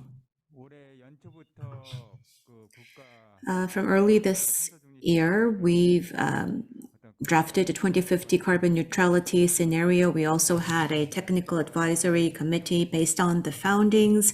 We've actually came out with the 2050 carbon neutrality scenario, as well as a strengthened NDC target for 2030. And one thing that really we paid attention to is the steel industry and how we can reduce the GHG emission from the steel industry.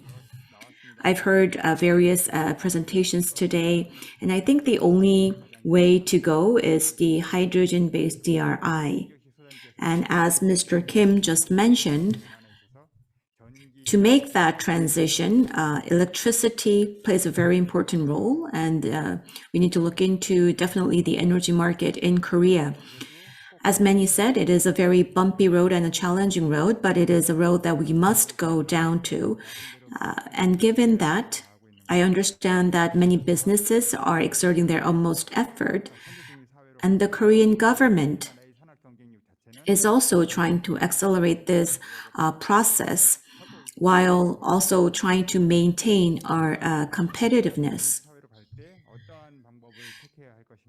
To evolve to a carbon neutrality society, what do we need to do? I've tried to think about a few key points. First, from the government side, first and foremost, I'm sure Mr. Lee from MOTIE will have more to say, but I think from the Ministry of Environment, we believe that the emission trading system should be more closely monitored to see how each company is managing its GHG emission. And it will provide us with a more specific indicator of how much a reduction is really necessary to achieve the 2030 NDC target and to reach 2050 carbon neutrality. So I believe that emission trading system and emission allocation should be closely looked at. And secondly, as Professor mentioned, you said that it will also inflate the raw material cost.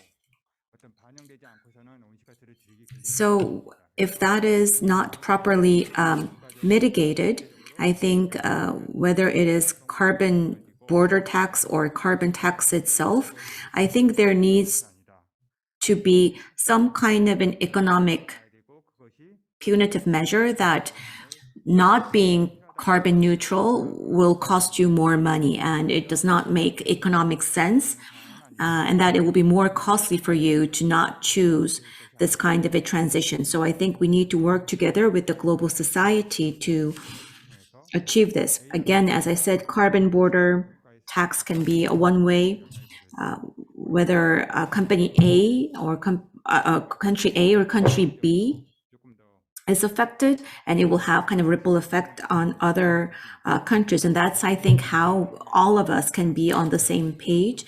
And of course, I'm not saying that we shouldn't consider the developing countries, but however, without that certain cost being incorporated, it will be very hard to have many companies and countries be motivated to make this transition. And third, we need to make sure that green energy or renewable energy can be provided at an affordable price. This March, in the energy policy that has been declared by the government, they said that the generation cost to be around $2 and the actual energy cost to be around $3. And if that is the target price that we're aiming for, and if we can achieve this, and if that can be widely accepted by the public and the industries, I believe that it will pave way towards renewable energy and also have an effect in keeping or containing the price at an affordable level.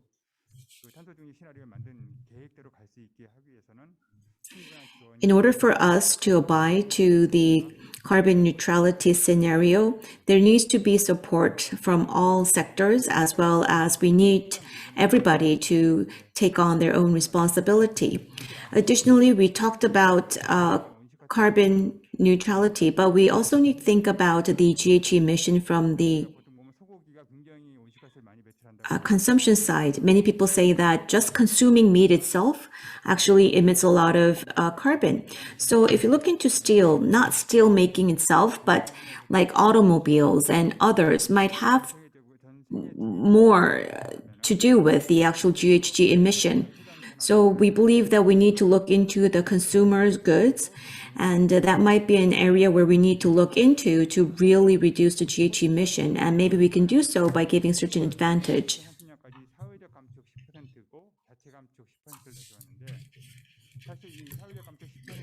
POSCO said that it will reduce their GHG emission directly 10% and indirectly by 10%. I believe that indirectly needs to be more specified. It can be maybe looking at from society or outside of POSCO, or they can work with the automobile industry to make sure that the cars that they manufacture actually do not attribute too much to GHG emission.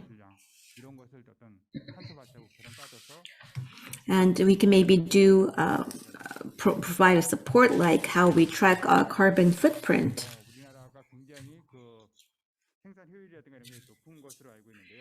Looking into businesses, we are very efficient in terms of production, but I believe that we need to step up our efforts. And I know many presenters mentioned this, but many people have pointed out that if we change from the BF-BOF to EAF, that itself will play a significant role in reducing the GHG emissions. So within the scope that is applicable, we hope to make that conversion.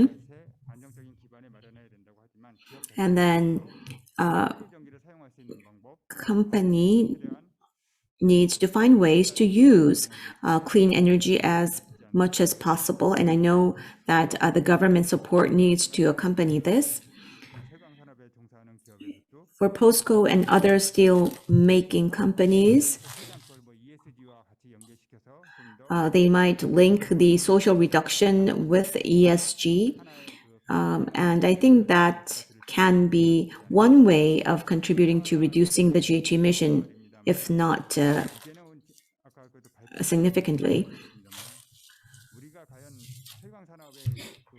One thing we do want to think about is in 2050, what is our projection for the steel production? I think that is something that we need to take into consideration. Of course, the government cannot interfere with one business or dictate how much they should be producing or how less they should be producing, but this is also very closely linked with the nation's competitiveness. And but also, this is an industry that is very responsible for the GHG emissions of all industry.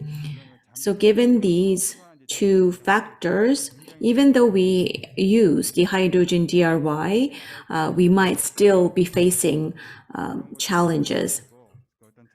Therefore, when we do think about reducing GHG, we need to think about the overall size of the steel business, the steel market,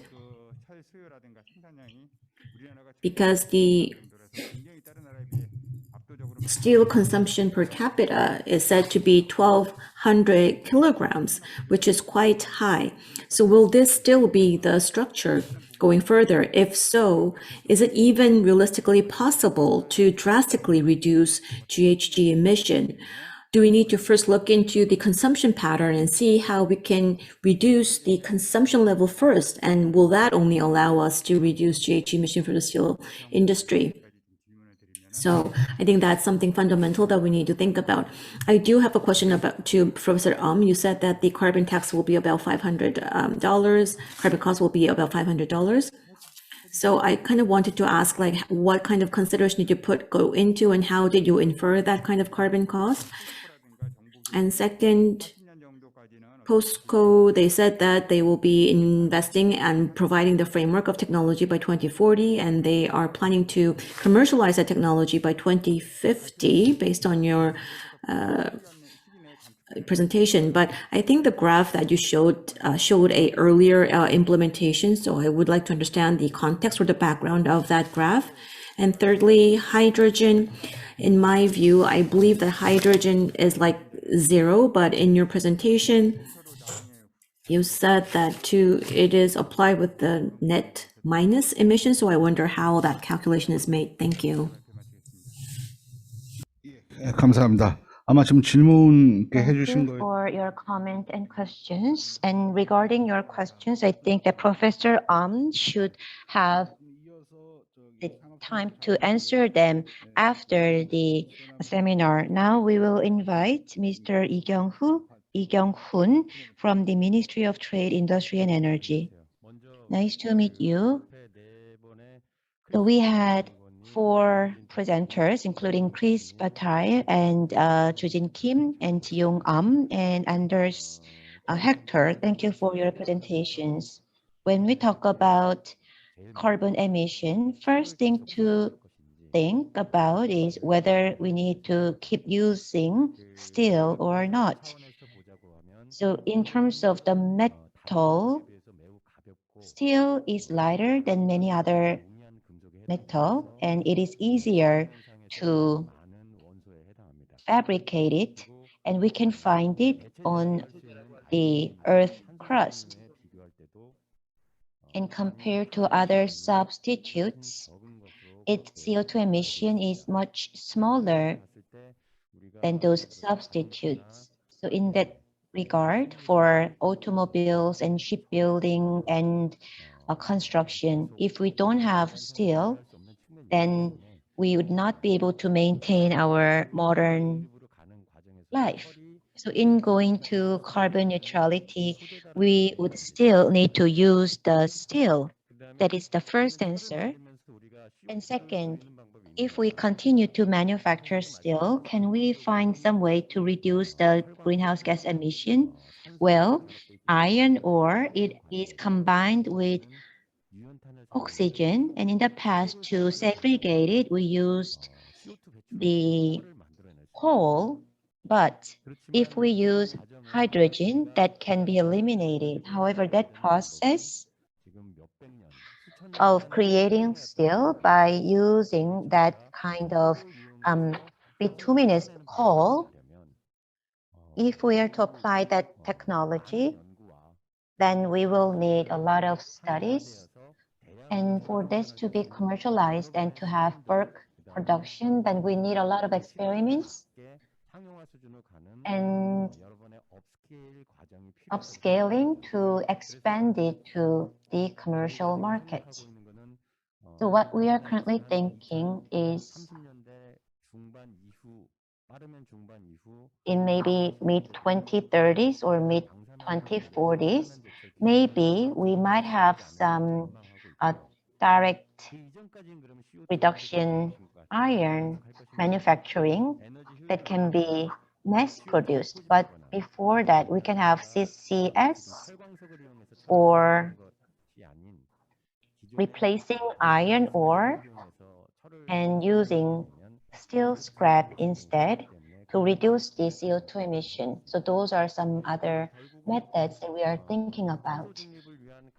Then the biggest task is to find the DRI methodology. So we heard from Mr. Anders Hector, and in case of Sweden, actually, it was the first country to declare fossil-free iron production. And all countries around the world were amazed by what Sweden has done, and we are all sending big applause to what Sweden has done. But this is like a middle X methodology. There will be some limitations. So it is only limited to iron ore that can manufacture pellets. And that is just about 20% or 30% of all the iron ore we have. And with the future technology development, maybe it can be improved, but there will be limitations in expanding the volume. So what we are currently thinking about is to find the way to improve the hydrogen reduction methodology.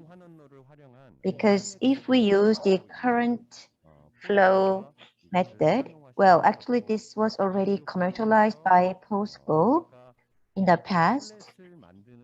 And by using this methodology, we can resolve the problem of having the limited volume of iron ore that is eligible for pellets production. So from a few years ago, the government has invested about 6 trillion won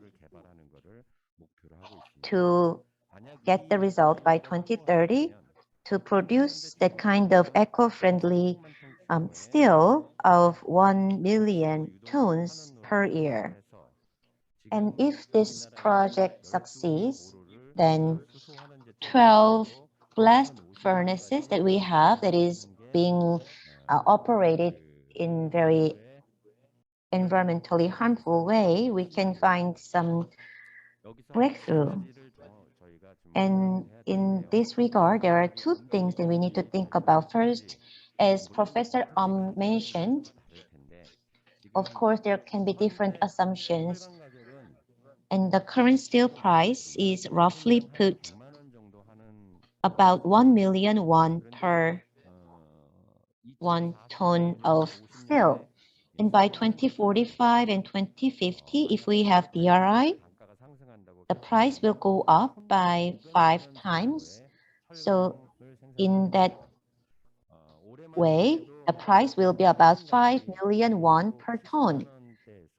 So earlier this year, the price of steel per ton was about 7 100,000 won, but this went up to 1.3 million won per ton. So that caused a lot of stir in the market.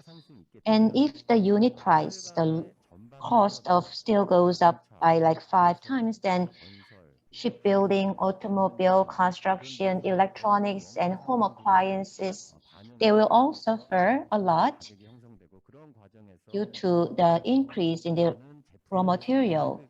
And in that case, the price structure of various products will be affected, and how that will be that could be reflected in the economy could cause another big problem. Also, if we have DRI for steel manufacturing, well, the steel industry is creating a lot of jobs and also contributing a lot to the national per capita income. So as I said at the beginning, even when we have carbon neutral society, still would be critical for our society. And if that's the case, the key is how to keep job creation and have contribution to the GDP. And that should be the focus of the government. Thank you. 예, 감사합니다. 그럼 마지막 토론으로서 Yes, our last discussant, I would like to invite Mr. Samuel Low, the project director at the Office of the Special Advisory on Low Emission Technology, Australia Government. So, Mr. Low, if you're ready, the floor is yours. I am. Yeah, thank you. I'm trying to share my screen and it won't allow me. Sorry. If you're able to help with that, or perhaps if you can drive the slides. Wonderful, thank you. Okay, so I'm hoping you can all see that. So yeah, as per the introduction, my name's Sam Lowe and I work with the Australian Government. I'm a project director within the Australian Government's Office of the Special Advisor on Low Emissions Technology. Some of you may be familiar with Dr. Alan Finkel, our former chief scientist, who was appointed as Special Advisor on Low Emissions Technology earlier this year. So I've been leading a team supporting him. And my team's responsible for delivering international partnerships on low emissions technology, including a very exciting recent partnership with Korea on low and zero emissions technology. First, I want to thank Solutions for Climate Change and the European Union for hosting us. I think it's a really fantastic event and great to bring this group of people together to talk about this super important issue. I think it has been covered a lot today. You know, global emissions from steel are around 7%, and I think it's clear there's going to be some challenges in terms of how we do that. But I think the thing that excites me is that there are pathways there to reduce emissions and get to net zero, and a lot of the people involved in this event today are already part of that. So well done to everyone here. My presentation today, I'm just going to give a quick overview of Australian Government's sort of approach to low emissions technologies, in particular our international partnerships, which do include a focus on low emission steel and iron ore as well. So I'm hoping. Wonderful. So we're pursuing partnerships with international partnerships with trade and strategic partners, and I think that comes out of recognition that international collaboration and cooperation is a key plank of how our government thinks about climate change and developing low emissions technologies. So to facilitate and make sure those partnerships are meaningful, the government committed over $500 million for these partnerships earlier in the year. And I think that this comes through recognition that climate change is a global problem that's going to need global solutions, and technology is going to be at the heart of those solutions and no more relevant than in the steel sector. So by working internationally, we can not only advance new emerging technologies needed for our own emissions reduction targets, but also to help support global emissions reduction. So far this year, working with Dr. Finkel, we've established partnerships with Germany, Japan, Singapore, the United Kingdom, and most recently Korea, all of which we're really excited about. And I'll go through a little bit of those partnerships in more detail shortly. They're based around a few key outcomes there. The first of which is technology and expertise exchange, and I guess this event's a really good example of that. We want to deepen international connections and collaboration. I think the other one as well is comparative advantage and prioritization, identifying where those key strengths are for each of our partner countries. You know, emissions reduction is at the heart of each of these partnerships, but it's not the only thing we care about. I think the other thing as well, and this has come through recently in talking about the cost of reducing emissions from the steel sector is, you know, well, what's that economic opportunity and how can we reduce those costs so that countries aren't forced to choose between decarbonisation and economic growth, which is, you know, particularly important for our region here in Asia. You know, I think these opportunities can be, you know, new and emerging technologies for energy, reducing costs there, but also sort of bolstering energy security. What are these new and emerging low emissions technologies and what is our government doing about them? We are taking a technology-led approach to emissions reduction, and to do that, we've established our low emissions tech investment roadmap and annual low emissions tech statements. The framework itself is an enduring iterative framework by which we identify and refine priority low emissions technologies, and there's a few listed on the screen there. This is led by leaders from industry, business, government, and Alan Finkel as well. You know, through that process and the most recent statement we released earlier at COP, we've identified 6 priority technologies and stretch goals for the technology costs. And I think a really key part of us prioritizing these technologies is also identifying what the cost we want to achieve is and when we want to achieve that by. The most relevant priority technology, of course, for today is our goal to get low emission steel down to $700 per tonne Australian, which is around $500 per tonne by 2030, 2035. But we are just looking at that in isolation. I think this is an interesting part of our sort of prioritization process is there's a really strong interlinkage between a whole bunch of these technologies. So for instance, you know, our stretch goal to reduce the cost of carbon capture and storage, and particularly reducing hydrogen to below $2 Australian per kilogram will be absolutely vital in reducing the cost of low emission steel, particularly for some of the pathways discussed today. You know, and then sort of even further to that, our new ambition to get solar costs down to $15 per megawatt hour, which is around another 2/3 cost reduction from where costs are at today, you know, is going to be really crucial in unlocking those costs in hydrogen, but also more directly for things like electric arc furnaces as well. You know, and I think we know that there's a really good relationship between getting those costs down and enabling uptake of the technologies. We've seen it here in Australia with solar and renewable technologies. You know, last year, I think our you know, emissions from renewables, generation from renewables were around 21%, but by 2030, we're expecting that to be, you know, over 60%, which is a great achievement. So just really quickly, we've got a range of partnerships that we've established earlier this year. There is a very strong focus on hydrogen. That's an absolute priority for Australia. So we're working with Germany on hydrogen technology. And we've got a $130 million joint program with them. We're also working with Japan on a whole range of technologies, including low emission steel and iron ore. Singapore, we've got a very focused initiative with them as part of a broader relationship, looking at low emissions maritime and port sector, which is really exciting. And the UK as well, working across a whole range of issues there, including industrial decarbonisation. I do want to spend a little bit of time just talking about our recent partnership between Australia and Korea on low and zero emissions technologies.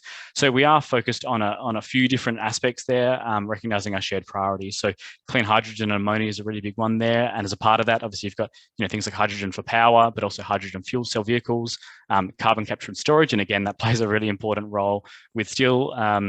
And of course, most relevant is our interest in low emissions iron ore and steel. You know, so we've only just announced the partnership a few weeks ago during COP. So now working really closely with the Korean government to bring that partnership to life and to look at what implementation looks like. I think we can see a few different areas of cooperation, particularly in iron ore and steel. We think there's a really good opportunity for us to work together with our Korean partners to look at how can we reduce emissions across that entire supply chain. I think that's been an important element of the discussions today. Is it's not just one aspect of it; it's across the supply chain.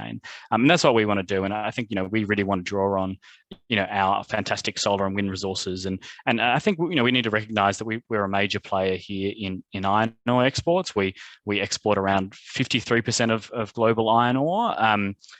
So obviously, you know, what we can do upstream there is going to be really important to global emissions reduction.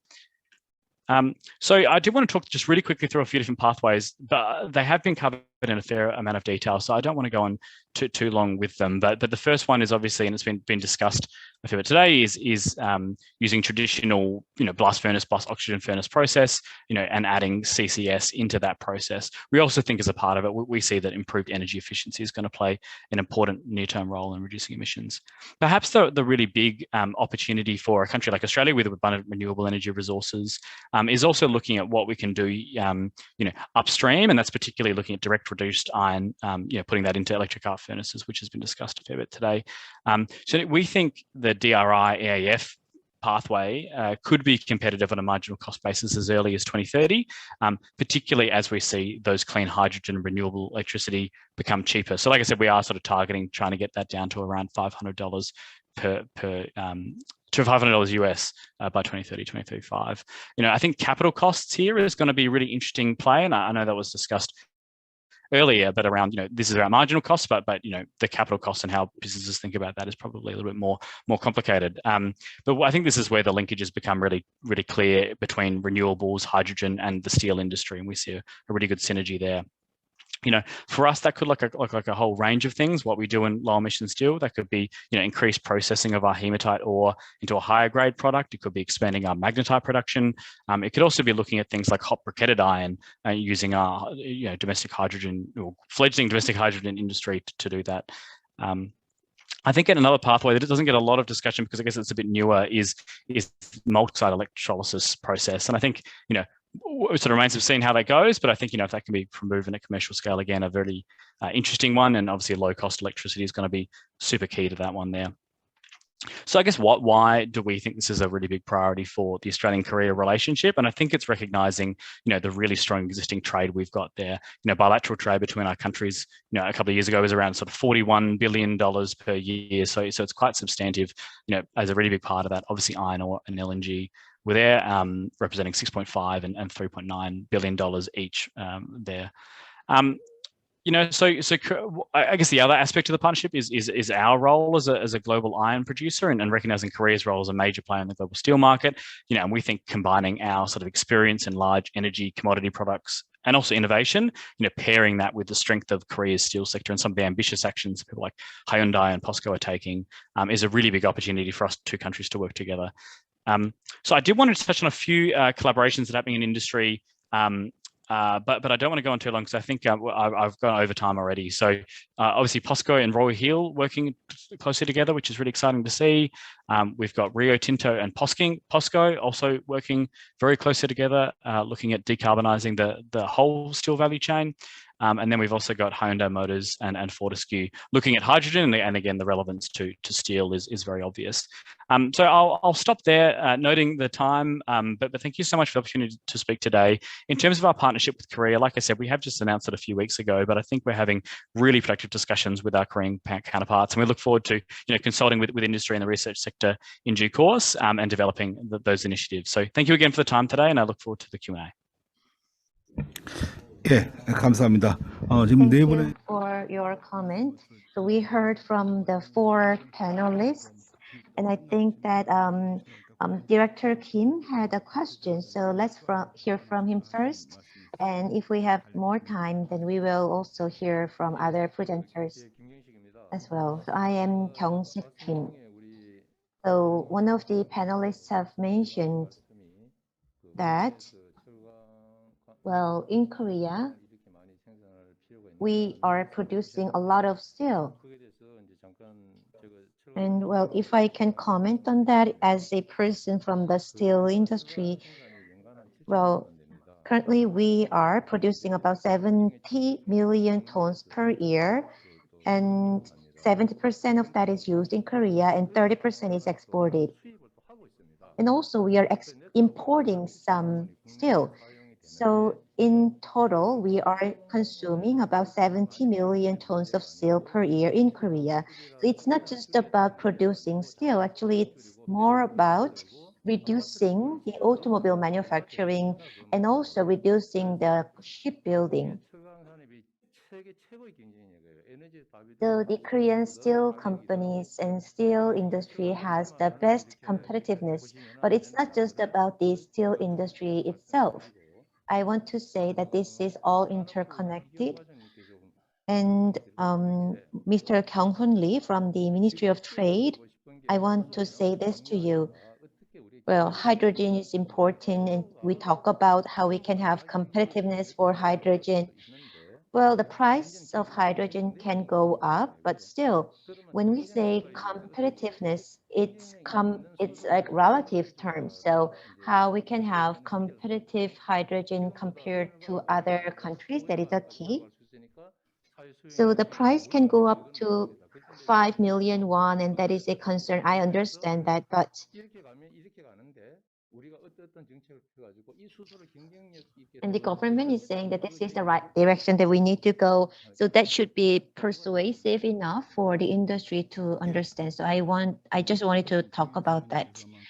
So thank you, Mr. Kyung-sik Kim. So as a person from the steel industry, thank you for that comment. So we have already reached the scheduled time. It's already 6:20. So anybody who wants to make a final comment, maybe Professor Ji-young? Thank you for great comments. First, President Sung-Hwan, you had some questions to me. So regarding the carbon price, well, I said that they can go up to maximum $500. Well, I want to ask you not to pay too much attention to the absolute price. The key is that the carbon neutrality is very challenging and it is not something that we can achieve easily. And hydrogen production cost that is increasing in connection with other elements. And in our module, we have coal, petroleum, and various energy petroleum price that are interconnected. And along with the carbon price, they are also going up as well. So they are reflected integratedly, holistically. And for DRI, well, I think that we are being a little hasty in introducing this. In Milyang, we are having it introduced in the near future, and we will have the full introduction in 2030. For DRI, well, we are having very optimistic view. And also we can say that by 2030 and 2035, it's very critical time for the infrastructure investment for steel. If we don't extend the lifespan of the existing facilities, what should we do? For the steel scrap, if we scale up, it's not easy to scale up this steel scrap just out of nowhere. In that case, well, expanding or scaling up the DRI, that is not easy as well, because in that case, the gas price will also go up suddenly with the carbon price. That is the same for the electricity-based furnace.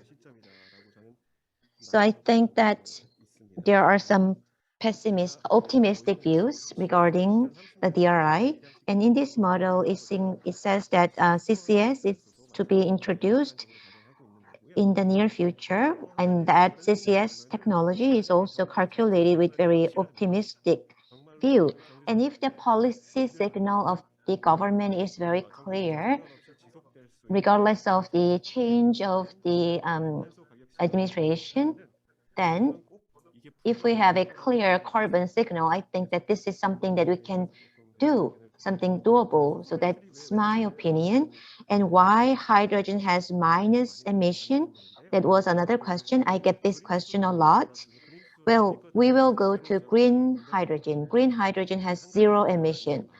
And also there is something else, like about half the hydrogen has the biomass gasification with CCS. So biomass is used to gasify and to create hydrogen, and CO2 created from that is captured, so that in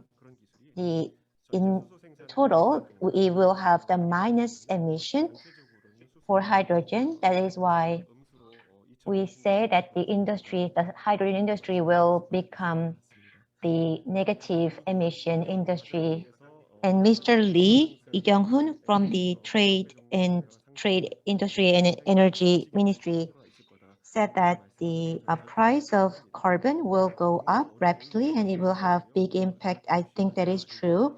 So this goal is very challenging and not easy to achieve. It will have very broad impact on not just Korea, but all the other countries. So what we need to do is for all the countries to join together and go towards this scenario of having the climate, the carbon neutrality and having the 1.5 degrees Celsius target. So this is just the assumption that we have used for the model.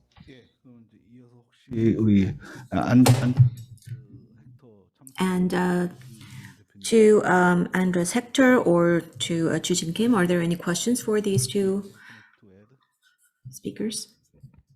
Thank you. I had a question that I was considering, and I know that today there is a lot of flaring of hydrogen going on in Korea. From the petrochemical industry, there is a lot of hydrogen being produced, but most of it is not being taken care of because the system is not developed and the infrastructure is not fully prepared.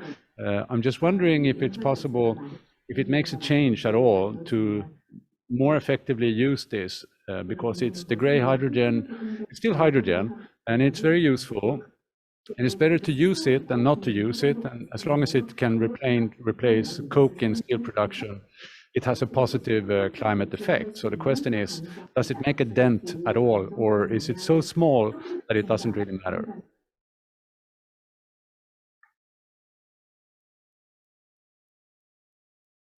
혹시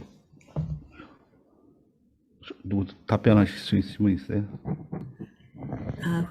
Who can take that question?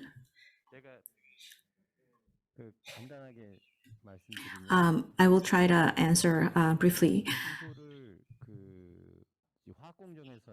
I think as you said, as the petrochemical, we do have like a byproduced gas, which is hydrogen in Korea. And I think in Korea, the penetration of hydrogen car is quite high. So for those, any byproduced gas is widely used. And even in the steel industry, for coke's oven gas, the COX, hydrogen is also used for hydrogen-based other areas, unless the hydrogen-based DRI becomes fully utilized. But of course, by just using the off gas, we don't believe that will be sufficient enough to provide with all the needed hydrogen. And all of the off gas is coming out of the actual fossil fuels. So if we reduce fossil fuels and coals, then of course it will reduce the off gas quantity. So that is kind of correlated with the CO2. So without CO2 emission, then there will not be off gas. So I think the government direction is to not use off gas because that's not necessarily clean hydrogen. And so they want to ultimately go through green hydrogen. So I think that's just their ultimate direction. I'm not sure if that answered your question.